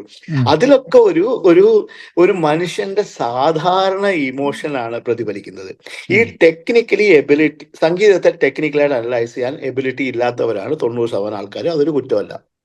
ഇപ്പൊ വിരാട് കോഹ്ലിയുടെ ബാറ്റിങ്ങിനെ ജെഫ്രി ബോയ്ക്കോട്ട് അനലൈസ് ചെയ്യുന്ന പോലെ ഞാൻ ഇരുന്ന് അനലൈസ് ചെയ്ത് കഴിഞ്ഞാൽ കോമഡി ആയിരിക്കും. ഉം, എനിക്ക് ബാറ്റിന്റെ പൊസിഷനോ ബോഡി വെയിറ്റ് ചേഞ്ചോ അല്ലെങ്കിൽ ഫുട് വർക്കിന്റെ ബെനിഫിറ്റോ ഒന്നും പറയാനുള്ള ഉം, ക്രിക്കറ്റ് ഒന്നും അറിയില്ല. ഞാൻ ഈ അങ്ങാടിയിലും റോട്ടിലും ക്രിക്കറ്റ് കളിച്ച ഉം, ഒരാളാണ്. അപ്പൊ ഇയാൾ എന്തായി കാണിക്കണേ എന്ന് പറയുന്ന ഉം, ഒരു ആത്മാർത്ഥതയുണ്ട്. ഓ, ഉം, ആ ഫ്രണ്ട് ഫുട്ടിൽ കളിച്ചപ്പോ കാലൊന്നും ഇങ്ങനെ തിരിച്ചു വെച്ചിരുന്നെങ്കിൽ ഇയാൾ ഔട്ടാ. ഇതിനു മുമ്പ് താൻ ബാറ്റ് പിടിച്ചിട്ടുണ്ടോ? ഉം, ഏതെങ്കിലും ഒരു തരത്തിൽ ഇയാൾ 22 വർഷം കളിച്ചിട്ടാണ് ഇപ്പം ഈ ഉം, കളിക്കണേ. ഉം, അത് കേൾക്കുമ്പോൾ അത്രയും ചിരി വരാറുണ്ട്. ഈ ആധികാരികത അ- പറയാനുള്ള എബിലിറ്റി ഇല്ലാത്തവരെ ആധികാരികമായിട്ട് വിമർശിക്കരുത്. ഉം, ഇമോഷണൽ ആയിട്ട് വിമർശിച്ചോളൂ, ഉം, ഇമോഷണൽ ആയിട്ട് പറഞ്ഞോളൂ. കൊള്ളില്ല, ഉം, ഇഷ്ടപ്പെട്ടില്ല, തനിക്ക് പാടാൻ അറിയില്ല, തന്റെ പാട്ട് എനിക്ക് കേൾക്കാനേ പറ്റിയില്ല എന്ന് കേൾക്കുമ്പോൾ നമുക്ക് എന്താ, എന്റെ സംഗീതം നിങ്ങളെ അഫക്റ്റ് ചെയ്തില്ല, എന്റെ ഉം, സംഗീതം നിങ്ങളിലേക്ക് എത്തിയില്ല, എന്റെ പാട്ടുകൾ നിങ്ങളിൽ പോസിറ്റീവ് ആയിട്ടുള്ള ഇമോഷൻ ഉണ്ടാക്കിയില്ല. അത് നാച്ചുറൽ ആണ്. ഉം, അതിന് പകരം എനിക്ക് നല്ല പിടിപാടുള്ള സബ്ജക്റ്റാണ് മ്യൂസിക്. ഉം, ആധികാരികമായിട്ട് ഞാൻ ടെക്നിക്കലി ശരിയാണെന്ന് എനിക്കറിയാം. ഉം, അതിനെ ടെക്നിക്കലി ശരിയല്ലാതെ എന്നോട് പോയിന്റ് ഔട്ട് ചെയ്ത് കഴിഞ്ഞാൽ അതിനെ എങ്ങനെയാ ഞാൻ വിമർശനമായിട്ട് സ്വീകരിക്കുക? താനൊരു മണ്ടനാണെന്ന് എനിക്ക് തിരിച്ചു പറയേണ്ടി വരില്ലേ? ഉം, ഉം, താൻ പറയുന്നതൊക്കെ മണ്ടത്തരമാണെന്ന് തിരിച്ചു പറയേണ്ടി വരില്ലേ? അത്രേ ഉള്ളൂ ഇതിനകത്ത്. ഇപ്പൊ ഉം, എന്റെ മെയിൻ പ്രശ്നം ഈ നാലാമത്തെ കാറ്റഗറി മച്ചന്മാരാണ്. ഉം, എന്ന് വെച്ച് കഴിഞ്ഞാൽ ഇതിനെക്കുറിച്ച് യാതൊരു വെളിവും വെള്ളിയാഴ്ചയും ഇല്ലെങ്കിലും എന്തോ എനിക്ക് ഇതിനെക്കുറിച്ചൊക്കെ അറിയാമെന്നുള്ള രീതിക്ക് പ്രതികരിക്കണം. അതിപ്പോ സോഷ്യൽ മീഡിയയിൽ ഇങ്ങനെ കുറെ കാണാൻ ഉണ്ട്. പറ്റും, ഇത് ഉം, ഇതുകൊണ്ടാണ് ഇതിങ്ങനെ സംഭവിച്ചതെന്ന്. അതുകൊണ്ടൊന്നും അല്ല ചങ്ങായി ഇത് ഉം, സംഭവിച്ചത്. ഉം, നിങ്ങൾക്കത് എന്തുകൊണ്ടാണ് സംഭവിച്ചതെന്ന് അറിയാനുള്ള ഒരു ബോധ്യം നിങ്ങൾക്കില്ല. ഉം, അതുണ്ടാവേണ്ട ആവശ്യമില്ല. ഈ ലോകത്തുള്ള എല്ലാവരും പഠിച്ചിട്ടാണോ എല്ലാ കാര്യങ്ങളും ചെയ്യണേ? ഞാനിപ്പോ ബസ് ഓടിക്കറിഞ്ഞിട്ടാണോ ഓൾവോ ബസ്സിൽ ഇരിക്കണേ? ഉം. പക്ഷെ ആ ഡ്രൈവറെ ചെന്ന് പഠിപ്പിക്കാൻ പോരുത്. അയാൾ നന്നായിട്ട് ഓടിച്ചില്ലെങ്കിൽ അത് പറഞ്ഞിട്ട് വേണമെങ്കിൽ ഒരു അടി നമ്മളവിടെ മേടിച്ചിട്ട് ഇരിക്കുന്നത് കൊണ്ട് നമുക്കൊരു സ്കിന്നിന്റെ ഗെയിം ഉണ്ട് അവിടെ ഇരിക്കുന്നത് കൊണ്ട്. അപ്പൊ അതുകൊണ്ട് ആ നമ്മള് അല്ല, മര്യാദക്ക് ഓടിക്കണം സ്കിന്നിന്റെ എന്ന് ഗെയിം പറയാം. നല്ലതായിട്ടാ. അപ്പൊ എനിക്കിപ്പോ ഒരു ബസ്സിൽ യാത്ര ചെയ്യുമ്പോൾ സ്കിന്നിന്റെ ഗെയിം ഉണ്ട്, കാരണം ഞാൻ മരിക്കാതെ വീട്ടിലെത്തണ്ടേ. അതെ, അപ്പൊ അതെ. അയാൾ മര്യാദക്ക് ബസ് ഓടിക്കണ്ടേ. അപ്പൊ ആ സ്കിന്നിന്റെ ഗെയിമിന്റെ അല്ല പ്രശ്നം. അത് അയാൾ അവിടെ അല്ല ഗിയർ മാറ്റേണ്ടിയിരുന്നേ, അയാൾ ഇടത്തോട്ട് വെട്ടിക്കുന്ന. അതൊക്കെ എന്തിനാ പറയണ? തനിക്ക് ഹെവി ലൈസൻസ് ഉണ്ടാ? ഉം. ഈ പലപ്പോഴും ഇവിടെ പറയുന്നത് ഇപ്പോ ഇതൊക്കെ മുഴുവൻ പാട്ട് പഠിച്ചിട്ടൊക്കെ വിമർശിക്കാൻ പറ്റുമോ? പാട്ട് പഠിച്ചിട്ട് വിമർശിക്കണ്ട. പക്ഷെ പാട്ട് അറിയുന്നവനെ പോലെ കയറി വിമർശിക്കുമ്പോ പാട്ട് പഠിച്ചിട്ട് വരണം. അല്ലെങ്കിൽ അറിയാത്തവരെ പോലെ വിമർശിക്കൂ. അതിലൊരു മര്യാദയുണ്ട്. എന്ന് അത് വെച്ചാൽ ശരിയാണ്. ഉദാഹരണത്തിന് ഞാനിപ്പോ ആ എനിക്ക് അറിയാത്തൊരു വിഷയത്തെക്കുറിച്ച് എനിക്ക് ഇഷ്ടപ്പെട്ടില്ല എന്ന് പറയുന്നതിന് ആർക്കും കുഴപ്പമൊന്നുമില്ല. അറിയാത്തൊരു വിഷയത്തെ പറ്റി എയിൻസ്റ്റീനെ പോലെ സംസാരിക്കുമ്പോഴാണ് ഈ പ്രശ്നം. കാരണം ഇതിന് എനിക്കൊന്ന് രണ്ടാമത്തെ പ്രശ്നം പലപ്പോഴും പലരും, ഞാനിപ്പോ ഒന്ന് ആലോചിക്കും, ഇന്ന് ഞാൻ എന്തോന്ന് ആലോചിക്കായിരുന്നു, ഞാൻ എന്തോന്നിനെ പറ്റിയിട്ട് ഇങ്ങനെ ഒരു വീഡിയോ ഇറങ്ങാൻ പറ്റും. എല്ലാ വീഡിയോസിലും നോട്ട് എ എക്സ്പേർട്ട് എന്നുള്ള ഒരു സ്റ്റാമ്പ് ഇടണം എന്ന് എനിക്ക് ഇങ്ങനെ ഇടയ്ക്ക് തോന്നാറുണ്ട്. കാരണം എന്താ വെച്ചാൽ നമ്മൾ പറയുമ്പോൾ ഞാൻ പറയുന്ന പല വിഷയങ്ങളും സംസാരിക്കുന്ന പല വിഷയം ഞാൻ എക്സ്പേർട്ട് ആയിട്ടല്ല, ചിലപ്പോൾ നമ്മുടെ ഒപ്പീനിയൻ പറയുന്നതാണ്, നമ്മൾ കാര്യമാണ്. പക്ഷെ അത് ആൾക്കാരോട് പറയേണ്ട ഒരു ആവശ്യമുണ്ട്, എക്സ്പേർട്ട് അല്ല എന്നല്ല. ഇപ്പൊ ഞാൻ എക്സ്പേർട്ട് ആയ സംഭവമുണ്ട്, എനിക്ക് ജോലിക്ക് പൈസ തരുന്ന സാധനമുണ്ട്, തീർച്ചയായിട്ടും അത് ഞാൻ എക്സ്പേർട്ട് ആണ്, എനിക്ക് അത് അറിയാം, നന്നായിട്ട് അറിയാം. പക്ഷെ ബാക്കി ലോകത്തിൽ നടക്കുമ്പോൾ രാഷ്ട്രീയത്തിനെ പറ്റി പറഞ്ഞാലും പൊളിറ്റിക്സിനെ പറ്റി പറഞ്ഞാലും അല്ലെങ്കിൽ ഇപ്പൊ എക്കണോമിക്സ് പറഞ്ഞാലും അല്ലെങ്കിൽ സോഷ്യൽ എന്തിനെ പറ്റി പറഞ്ഞാലും ഇതൊന്നും എന്റെ എക്സ്പേർട്ടീസിന്റെ ഭാഗമായിട്ട് വരുന്നതല്ല. ഒരു തീർച്ചയായിട്ടും ഹ്യൂമൻ റിയാക്ഷൻ ആണ് അത്. പക്ഷേ ആബ്സല്യൂട്ട്ലി ആ ഹ്യൂമൻ റിയാക്ഷൻ ഭയങ്കര വാല്യുബിൾ ആണ്. അത് ഇമോഷണൽ ആണ്. നമ്മളത് അതെ. പറയുന്നത് നമ്മുടെ. പക്ഷെ ഇതിലെ പ്രശ്നം പലർക്കും അത് അങ്ങനെ പറയുന്നത് അവരുടെ ഈഗോയ്ക്ക് പ്രശ്നമാവും. ഉം. അപ്പൊ എന്തെങ്കിലും ഒരു ആധികാരികത വേണം. ഉടനെ അതിൽ കൊണ്ടുവരണം. അതെ, ഈ അതെ. ആധികാരികതയുടെ ആവശ്യമൊന്നുമില്ല. ഇപ്പൊ ഉദാഹരണത്തിന് ബിരിയാണി കഴിച്ചിട്ട് ബിരിയാണി ഇഷ്ടമായില്ല, ഉം. നമ്മൾ എന്തിനാ അതിൽ 1/2 സ്പൂൺ മസാല കൂടുതൽ വേണമായിരുന്നു, ഇപ്പൊ ഒരു 5 മിനിറ്റ് കൂടുതൽ വേവിക്കണമായിരുന്നു, മറ്റേ മേടിച്ച പ്രോട്ടീൻ വേറെ ഇതൊക്കെ എന്തിനാ നമ്മൾ പറയണേ? ഇതൊന്നും ഉം. പറയാനുള്ള ആധികാരികത നമുക്കില്ലല്ലോ. നമ്മൾ ഷെഫ് അല്ല, നമ്മൾ വെറും കഴിക്കുന്ന ആള്. പക്ഷെ ബിരിയാണി കഴിക്കാൻ, ബിരിയാണി ഉണ്ടാക്കാൻ അറിയണം എന്നുള്ള അഭിപ്രായമൊന്നും എനിക്കില്ല. ഉം. എന്ന് വെച്ച് കഴിഞ്ഞാൽ അല്ലെങ്കിൽ ബിരിയാണിയെ കുറിച്ച് അഭിപ്രായം പറയാൻ ബിരിയാണി ഷെഫ് ആവണം ഉം. എന്ന അഭിപ്രായം എനിക്കില്ല. പക്ഷെ ബിരിയാണി ഷെഫിന്റെ രീതിക്ക് ബിരിയാണി ഷെഫ് അല്ലാത്തവൻ അഭിപ്രായം പറയരുത്. ഉം. ഷെഫുകളുടെ ഒരു ഭാഷയുണ്ട്. അതെ, ആ ഭാഷ പറയണമെങ്കിൽ ഷെഫ് ആയിരിക്കണം. അതെ. അല്ലെങ്കിൽ നിങ്ങൾ ഷെഫുകളുടെ ഭാഷ പറയാൻ മതി. അതുപോലെ സംഗീതത്തിന്റെ യഥാർത്ഥ ക്രിട്ടിക്ക് സംസാരിക്കുന്ന ഭാഷയിൽ ആധികാരികതയോടെ ക്രിട്ടിസൈസ് ചെയ്യണമെങ്കിൽ സംഗീതം അറിയണം. ഉം. ഉം. അല്ലെങ്കിൽ ആ ആധികാരികതയുടെ ഭാഷ അങ്ങോട്ട് എടുത്തു കളഞ്ഞാൽ മതി. വളരെ ലളിതമായിട്ട് നമുക്കൊരു കാര്യം പറയാൻ അത് പറ്റും. പലപ്പോഴും knowledge tells you how ignorant you are. അല്ലെ, നമ്മളിപ്പോ ഒരു കാര്യം നമ്മൾ പഠിക്കുമ്പോഴൊക്കെ നമ്മുടെ അറിവില്ലായ്മ അങ്ങ് boundaries of our lack of തീർച്ചയായിട്ടും നോളേജ് ആക്ച്വലി ഇൻക്രീസ് ചെയ്തോണ്ടിരിക്കുക. കാരണം അതിനൊരു എൻഡ് ഒന്നുമില്ല. തീർച്ചയായിട്ടും നമുക്ക് അറിയാത്ത സാധനം നമുക്ക് I don't know what I don't know എന്നുള്ള സംഭവം മാറി മാറി മാറി ഇങ്ങനെ പോകും. അപ്പൊ അത് എനിക്ക് അറിയാത്ത സാധനം സത്യം, അത് ഭയങ്കര റിയലൈസേഷൻ. അത് ഏട്ടാ പറഞ്ഞാൽ ഭയങ്കര കറക്റ്റാ. അല്ലെ, അപ്പൊ അങ്ങനെ അത് വരുള്ളൂ സംഭവം. അപ്പൊ ഞാൻ ചോദിച്ചോട്ടെ, അപ്പൊ ആ. നേരത്തെ പറഞ്ഞു ഈ ആസ്വാദനം ഇതൊന്നും അല്ലാതെ, അപ്പൊ ആസ്വാദനത്തിന് കേൾക്കാൻ വേണ്ടി കുറച്ച് അങ്ങോട്ട് പോകണമെന്നുണ്ടെങ്കിൽ ഏത് പാട്ടാ കേൾക്കുക? വേർ യു ഡോണ്ട് ഹാവ് എനിക്ക് ടു എല്ലാ അനലൈസ്, യു ഡോണ്ട് പാട്ടും ഹാവ് ടു ചേട്ടാ തിങ്ക്. ആസ്വദിക്കാൻ പറ്റും, ചില ജോൺറാസ് ഓഫ് മ്യൂസിക് ഒഴിച്ച്. എനിക്ക് ഉദാഹരണത്തിന് ജാസ് ഇനിയും ആസ്വദിക്കാനുള്ള ഒരു വളർച്ച എനിക്ക് എത്തിയിട്ടില്ല. എനിക്കത് അല്ല, ടെക്നിക്കലായിട്ട് അത് അത് അനലൈസ്. അത് പഠിക്കാൻ ശ്രമിക്കുമോ? അത് അത് ഞാൻ അത് ഞാൻ പഠിക്കാൻ ശ്രമിക്കണം. കാരണം അത് എനിക്ക് തോന്നുന്നു അങ്ങനെ ഒരു ലളിതമായിട്ട് ആസ്വദിക്കാൻ പറ്റുന്ന ഒരു ഒരു ഒരു സ്റ്റൈൽ ഓഫ് മ്യൂസിക് അല്ല അത്. അതിന് കുറച്ച് ന്യൂആൻസസ് ഉണ്ട്. വളരെ ലളിതമായിട്ട് ഞാൻ ആസ്വദിക്കാൻ പോകുന്ന പാട്ടുകൾ ബാബുഖാന്റെ പാട്ടുകൾ, ദക്ഷിണാമൂർത്തി സ്വാമിയുടെ പാട്ടുകൾ, രവീന്ദ്രൻ മാഷിന്റെ പാട്ടുകൾ, ജോൺസൺ മാഷിന്റെ പാട്ടുകൾ, 96, 97 തൊട്ട് 2008 വരെയുള്ള കാലഘട്ടത്തിലുള്ള വിദ്യാജിയുടെ പാട്ടുകൾ. ഇതിനകത്ത് ഏറ്റവും പറയുകയാണെങ്കിൽ ബാബുഖാന്റെ പാട്ടുകൾ ടെക്നിക്കലായിട്ട് പഠിക്കണമെങ്കിൽ ഒരു ജീവിതകാലം പഠിക്കാനുള്ളത് ആ പാട്ടുകളുണ്ട്. അപ്പൊ ഒരു യുവർ ടെക്നിക്കലായിട്ട് പഠിക്കണം എന്നുള്ള സംഭവം ആസ്വാദനത്തിന്റെ ഇംപിഡിമെന്റ് ആവില്ല എന്നാണ് പറയണത്, അത് കേൾക്കുന്ന സമയത്ത്. എനിക്കത് സ്വിച്ച് ഓഫ് ചെയ്യാൻ പറ്റും. അവരൊക്കെ ഗ്രേറ്റ്സ് എന്ന് നമ്മൾ വിളിക്കുന്നതിന്റെ മെയിൻ കാരണം എന്താ അറിയോ ചേട്ടാ, വളരെ ടെക്നിക്കൽ ആയിട്ട് പോലും വളരെ ലളിതമായിട്ട് അവർക്ക് ഈ സാധനങ്ങൾ പ്രസന്റ് ചെയ്യാൻ പറ്റി എന്നുള്ളതാണ് അവരെ, ഈ ബാബുക്കനും ജോൺസൺ മാഷിനെയൊക്കെ പ്രത്യേകിച്ചും. ജോൺസൺ മാഷിന്റെ ഏറ്റവും ലളിതം എന്ന് തോന്നുന്ന പാട്ടുകള് ഒരു പാട്ടുകാരനോട് ചോദിച്ചാൽ അവര് ചിലപ്പോ ഏട്ടനോട് പറയും, അയ്യോ ആ പാട്ട് നമുക്ക് കുറച്ച് ബുദ്ധിമുട്ടായിരിക്കും ചെയ്യാൻ അത് എന്ന് പറയും. പക്ഷെ നമുക്ക് കേൾക്കുമ്പോൾ അത് അങ്ങനെ ഒരു ഭയങ്കര ടഫായിട്ടുള്ള പാട്ടായിട്ട് എനിക്ക് തോന്നിയിട്ടില്ലല്ലോ എന്ന് നമുക്ക് നമ്മുടെ മനസ്സ് പറയും. അതേസമയം വേറൊരു പാട്ട് നമ്മളിങ്ങനെ മൈൻഡിൽ ഭയങ്കര ടഫാണെന്ന് നമ്മളിങ്ങനെ വിചാരിച്ചിരിക്കുന്ന പാട്ടുകള് ഒരു ഒരു അത്യാവശ്യം ടെക്നിക്കൽ പ്രോവസ് ഉണ്ടെങ്കിൽ വളരെ ലളിതമായിട്ട് നമുക്ക് അവതരിപ്പിക്കാൻ പറ്റും. ഞാനൊരു ജസ്റ്റ് ഒരു എക്സാമ്പിൾ പറയാട്ടോ. ഏത് ഗാനമേളയ്ക്ക് ഏട്ടനൊരു 90s കാലഘട്ടം തൊട്ട് അല്ലെങ്കിൽ ഒരു 2000 കാലഘട്ടം തൊട്ട് ഇന്ന് വരെ വന്നാലും ഒരുമാതിരി എല്ലാ ഗാനമേളയ്ക്കും ഒരു നല്ല ഗായകൻ വന്ന് പ്രമദവനം പാടിപ്പോയി കൈയടി മേടിക്കാറുണ്ട്. അതേപോലെ ഹരിമുരളിയുടെ വന്നതിന് ശേഷം എത്രയോ ഗാനമേളകളിൽ ഒരു ഗായകൻ, നല്ല സിംഗർ ആയിരിക്കും, അദ്ദേഹം വന്നിട്ട് അത് പാടി കൈയടി മേടിച്ചു പോകാറുണ്ട്. ഇതേ തന്നെ എത്ര പ്രോഗ്രാമില് ഏട്ടൻ സായന്തനം പാടി കേട്ടിട്ടുണ്ട്?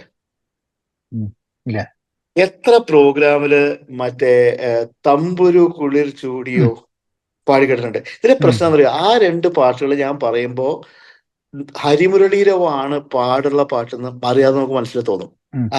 പക്ഷെ ടെക്നിക്കലി പൊയ്കയിൽ കുളിർ പൊയ്കയിൽ അല്ലെങ്കിൽ മറ്റേ ഈ സായന്തനം, ഇതൊക്കെയാണ് ടെക്നിക്കലി പാടാൻ ഭയങ്കര ബുദ്ധിമുട്ടുള്ള പാട്ടുകൾ. പക്ഷെ ആ പാട്ടുകൾ കേൾക്കുന്ന ആസ്വാദകന് ഇത് ഭയങ്കര ടഫാണെന്നോ ഇതെന്തോ ഭയങ്കര സ്കിൽ ഡെമോൺസ്ട്രേഷൻ വേണ്ട പാട്ടാണെന്നോ തോന്നുന്നുള്ള രവീന്ദ്രൻ മാഷിന്റെ ഏറ്റവും വലിയ സക്സസ് എന്ന് പറയുന്നത് ഇങ്ങനെ വളരെ കോംപ്ലക്സ് ആയിട്ടുള്ള കോമ്പോസിഷൻസിനെ വളരെ ജനകീയമായി, മൂവന്തി താഴ്വരയിൽ മഞ്ഞക്കിളിയുടെ മൂളിപ്പാട്ടുണ്ട്, നമുക്ക് വളരെ മോഹൻലാൽ ഡാൻസ് ഒക്കെ കളിക്കുന്ന ഒരു തരത്തിലും അത് പാടാൻ പറ്റില്ല.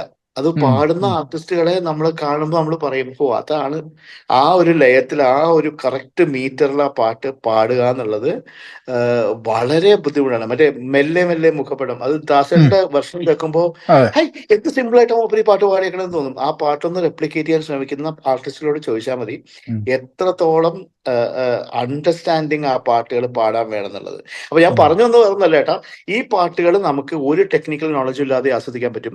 പക്ഷെ ടെക്നിക്കലായിട്ട് ഈ പാട്ടുകൾ കേട്ട് ആസ്വദിക്കാൻ പോയി കഴിഞ്ഞാൽ നമ്മളുടെ മൈൻഡ് ബ്ലോൺ ആയി പോകും. ഈ ജോൺസൺ മാഷിലെയും ബാബുക്കളുടെയും ചില പാട്ടുകൾ, ചില കോമ്പോസിഷൻസ്, എന്റെ മൺവീണയിൽ, ഇതൊക്കെ എങ്ങനെയാണ് ഇദ്ദേഹം എൻവിഷൻ ചെയ്ത് ഇത്രയും ലളിതമായിട്ട് ഇതെങ്ങനെയാണ് പ്രസന്റ് ചെയ്തത് എന്നുള്ളത് കാണുമ്പോൾ, അപ്പൊ ഞാൻ ഈ പാട്ടിലേക്ക് പലപ്പോഴും എന്റെ ടെക്നിക്കൽ മൈൻഡൊക്കെ സ്വിച്ച് ഓഫ് ചെയ്തിട്ട് കേൾക്കുമ്പോൾ ONV കവിത, അതുപോലെ P ഭാസ്കരൻ മാഷിന്റെ കവിത, രവീന്ദ്രൻ മാഷിന്റെ മ്യൂസിക്, നമുക്കത് അങ്ങനെ കേട്ടുപോവാം. യാതൊരു ഒരു അപ്പൊ ഞാൻ അതിലേക്ക് തന്നെയാണ് പോവുക. പിന്നെ കുറച്ച് കൂടി എന്താ പറയാ, ഒരു ഇൻവോൾവ് ആയിട്ട് പാട്ട് കേൾക്കണം എന്ന് ആഗ്രഹിക്കുമ്പോൾ ഞാൻ പോയി ഗസൽസ് കേൾക്കും.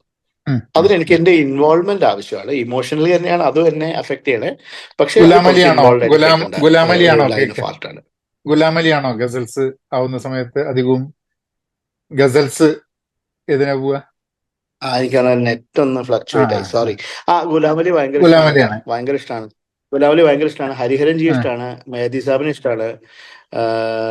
പക്ഷെ ഗുലാബലി ഭയങ്കര ഇഷ്ടമാണ് കേട്ടോ, ഭയങ്കര ഇഷ്ടമാണ്. അത് അത് അത് ഞാൻ ആക്ച്വലി ഉഷേനെയും കൊണ്ട് ഞാൻ ഫസ്റ്റ് കാലിക്കറ്റിൽ വന്ന സമയത്ത് ഞങ്ങളിങ്ങനെ കോഴിക്കോട് ബീച്ചിൽ കൂടെ ഇങ്ങനെ പോകും. ഞങ്ങളിങ്ങനെ ഇങ്ങനെ ബീച്ചൊക്കെ കാണിച്ച് ഞങ്ങൾ പോണ സമയത്ത് അവിടെ ഇങ്ങനെ അവിടെ ഭയങ്കര ഗുലാം അലിയുടെ പാട്ട് ഇങ്ങനെ കേൾക്കുന്നുണ്ട്. അപ്പം ചോദിച്ചു, ഇവിടെ ആരാ കോഴിക്കോട് ഗുലാം അലി? ഞാൻ പറഞ്ഞു കോഴിക്കോട് പണ്ട് കോഴിക്കോടാണ് ഗുലാബലിന്റെ പാട്ട് കേൾക്കുന്നത്. കോഴിക്കോടാണ്. അപ്പൊ കോഴിക്കോട് പണ്ട് ജഗ്ജീത് സിംഗ് വന്ന സമയത്ത് എനിക്ക് ഓർമ്മയുണ്ട്, മലബാർ മഹോത്സവത്തിന് ഞാനൊക്കെ കോളേജിലുള്ളപ്പോഴാണ് തോന്നുന്നു.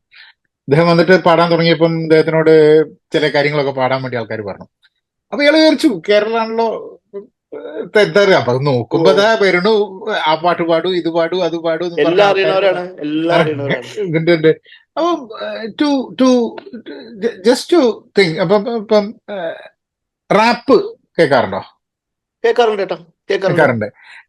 ഞാൻ ആക്ച്വലി എനിക്ക് റാപ്പ് ഇപ്പം മോളൊക്കെ അധികം കാറിലൊക്കെ റാപ്പാണ് വെക്കുക. അപ്പൊ ഞാൻ എനിക്ക് പണ്ടൊന്നും റാപ്പിന് ഇതുണ്ടായില്ല. അത് കഴിഞ്ഞിട്ട് എന്നോട് ഒരാൾ പറഞ്ഞു, നിനക്ക് പാട്ട് അറിയാത്തോണ്ടാണ്, നീ എന്റെ ലിറിക്സ് ഒന്ന് വായിക്കുന്നു പറഞ്ഞോട്. അതെ, അത് കഴിഞ്ഞ ലിറിക്സ് വായിച്ചു കഴിഞ്ഞപ്പോഴാണ് ഞാൻ പറഞ്ഞു, ഓ ശരിയാ, ഇത് ലിറിക്സ് വായിക്കുമ്പോഴാണ് ഇത് ഇറ്റ്സ് ആക്ച്വലി വെരി പോയറ്റിക്കൽ എന്നുള്ളത് മനസ്സിലാവുന്നത്. പിന്നെ ഒരു ഭയങ്കര ഒരു ഭയങ്കര പ്രൊഫൗണ്ട് ഫോം ഓഫ് എക്സ്പ്രഷൻ ആണ്, ബുദ്ധിമുട്ടുള്ള ഒരു ആർട്ടാണ് ഈ റാപ്പ് എന്ന് പറയുന്ന ശൈലി തന്നെ. ആളുകൾക്ക് വെറുതെ തോന്നുന്നതാണ് എന്തോ വളരെ ലളിതമായിട്ട് ചെയ്യുന്ന ഒരു കാര്യമാണെന്ന്. വളരെ ബുദ്ധിമുട്ടേറിയ ഒരു ക്രാഫ്റ്റാണ് റാപ്പ് എന്നുള്ളത്. കാരണം ഒരു വാക്ക്, ആ ടെമ്പോ, അത് അതേ രീതിയിൽ പോണം. വാക്ക്, ടെമ്പോ, മീറ്റർ, ഫ്ലോ, അതുപോലെ പോയറ്റിക് അലിട്രേഷൻ, അതുപോലെ അതിന്റെ ഒക്കെ ശേഷം ഒരു എന്താണ് തീമാറ്റിക് സിഗ്നിഫിക്കൻസ്, ഇത്രയും കാര്യം അതിനകത്ത് കൊണ്ടുവന്നാലാണ് പാട്ടാവുന്നത്. പിന്നെ വിഷ്വൽ ഇമേജ് ക്രിയേറ്റ് ചെയ്യുന്ന ഒരു സംഭവം ഉണ്ടല്ലോ ഈ മൊത്തം സംഭവത്തിന്, അല്ലേ? തീർച്ചയായിട്ടും എനിക്ക് ഇഷ്ടമാണ് കേട്ടോ. എനിക്ക് വലിയ നോളജ് ഇല്ല അതിനെ കുറിച്ച്, പക്ഷെ എനിക്ക് കേൾക്കാൻ ഭയങ്കര ഇഷ്ടമാണ്. ഞാൻ ലിറിക്സ് വായിച്ചു തുടങ്ങിയപ്പോഴാണ് എനിക്ക് actually I was able to kind of connect and understand that whole thing. അപ്പം നമ്മള് ആക്ച്വലി ഇപ്പൊ 1 മണിക്കൂറായി സംസാരിക്കുന്നു. വേഗം പോയി. ഇനി എപ്പോഴാ അടുത്ത ഇങ്ങോട്ട് എപ്പോഴാ? ഇനിയിപ്പോ പ്രോഗ്രാം ഉണ്ട് 4-ാം തീയതി ഇവിടെ മൈസൂർ ഒരു പ്രോഗ്രാം ഉണ്ട്. തിരക്കടില്ല, കുറച്ചിപ്പോ ഇതിപ്പോ സീസണാണ്. ഒരു നവംബർ കഴിയണവരെ പ്രോഗ്രാംസ് ഉണ്ട്. പിന്നെ നമ്മളൊരു 3ാമത്തെ നമ്മളുടെ സ്റ്റുഡിയോ ആൽബത്തിന്റെ വർക്ക് ഇതിപ്പോ ഏകദേശം കഴിഞ്ഞു. 6 പാട്ടുകളുണ്ട്, 7 പാട്ടുകളുണ്ട്. 6ാമത്തിന്റെ വർക്ക് കഴിഞ്ഞു, 7ാമത്തിന്റെ നടന്നുകൊണ്ടിരിക്കുന്നു. പണ്ടത്തെ പോലെ ഇനിയിപ്പോ ഒരു ആൽബം പരിപാടിയൊന്നും ഇല്ലല്ലോ, പാട്ട് കഴിയാതെ റിലീസ് ചെയ്യാന്നുള്ള രീതി ആയില്ലോ ഇപ്പൊ. ഇപ്പൊ ഒരു നവംബറിൽ 1-2 പാട്ടുകൾ ഇങ്ങനെ റിലീസാക്കാനുള്ള ഒരു ശ്രമത്തിലാണ് കേട്ടാ. അപ്പൊ അത് നന്നാവട്ടെ. Hopefully it will resonate with people. No, definitely, and thanks for taking time with me. It's so much fun to speak to you. I'm a big fan. ഞാൻ എത്രയോ കാലഘട്ടത്തിന്റെ കണ്ടന്റ് കാണുന്ന ആളാണ്. അപ്പൊ നേരിട്ട് കണ്ട് സംസാരിക്കാനൊക്കെ പറ്റിയ definitely. I mean, keep singing, keep entertaining. ഞാൻ പാട്ട് പാടാൻ പറയുന്നില്ല, കാരണം എന്താന്ന് പറഞ്ഞു കഴിഞ്ഞാൽ അത് പാട്ട് ധാരാളം പാടുന്നതാണ്. അത് പിന്നെ സംസാരിക്കാനാണ് അവസരം കിട്ടാത്ത, സംസാരിക്കാനാണ്. അപ്പൊ പാടാൻ എല്ലാരും പറയും പാട്ട് പാടുക എന്നുള്ളത്. അപ്പൊ ഞങ്ങൾ ഇവിടെ ഇങ്ങനെ ആക്ച്വലി എന്റെ വൈഫിന് പാട്ടിനോട് ഭയങ്കര താല്പര്യമുള്ളതുകൊണ്ട് പലപ്പോഴും നമ്മളിവിടെ ആൾക്കാർ വരുന്ന സമയത്ത് നമ്മൾ സ്ഥിരം കാണാറുണ്ട്. ഇപ്പൊ പപ്പോനും പിന്നെ രഘു ഇവിടെ വരുന്ന സമയത്ത് കാണാറുണ്ട്. കഴിഞ്ഞ പ്രാവശ്യം രഘുവിനെ കണ്ടിട്ടുണ്ടായിരുന്നു. രഘു ഇവിടെ കന്നഡ ഒരു പരിപാടിക്ക് വേണ്ടി വന്ന സമയത്ത്. അപ്പൊ ഡെഫിനറ്റ്ലി ഒരു അടുത്ത പ്രാവശ്യം നമുക്ക് തീർച്ചയായിട്ടും. അപ്പൊ അവന് all the best. Thank you. Appa Shubhratri. Thank you so much. Very nice talking to you. Bye. Good night. Good night. Bye.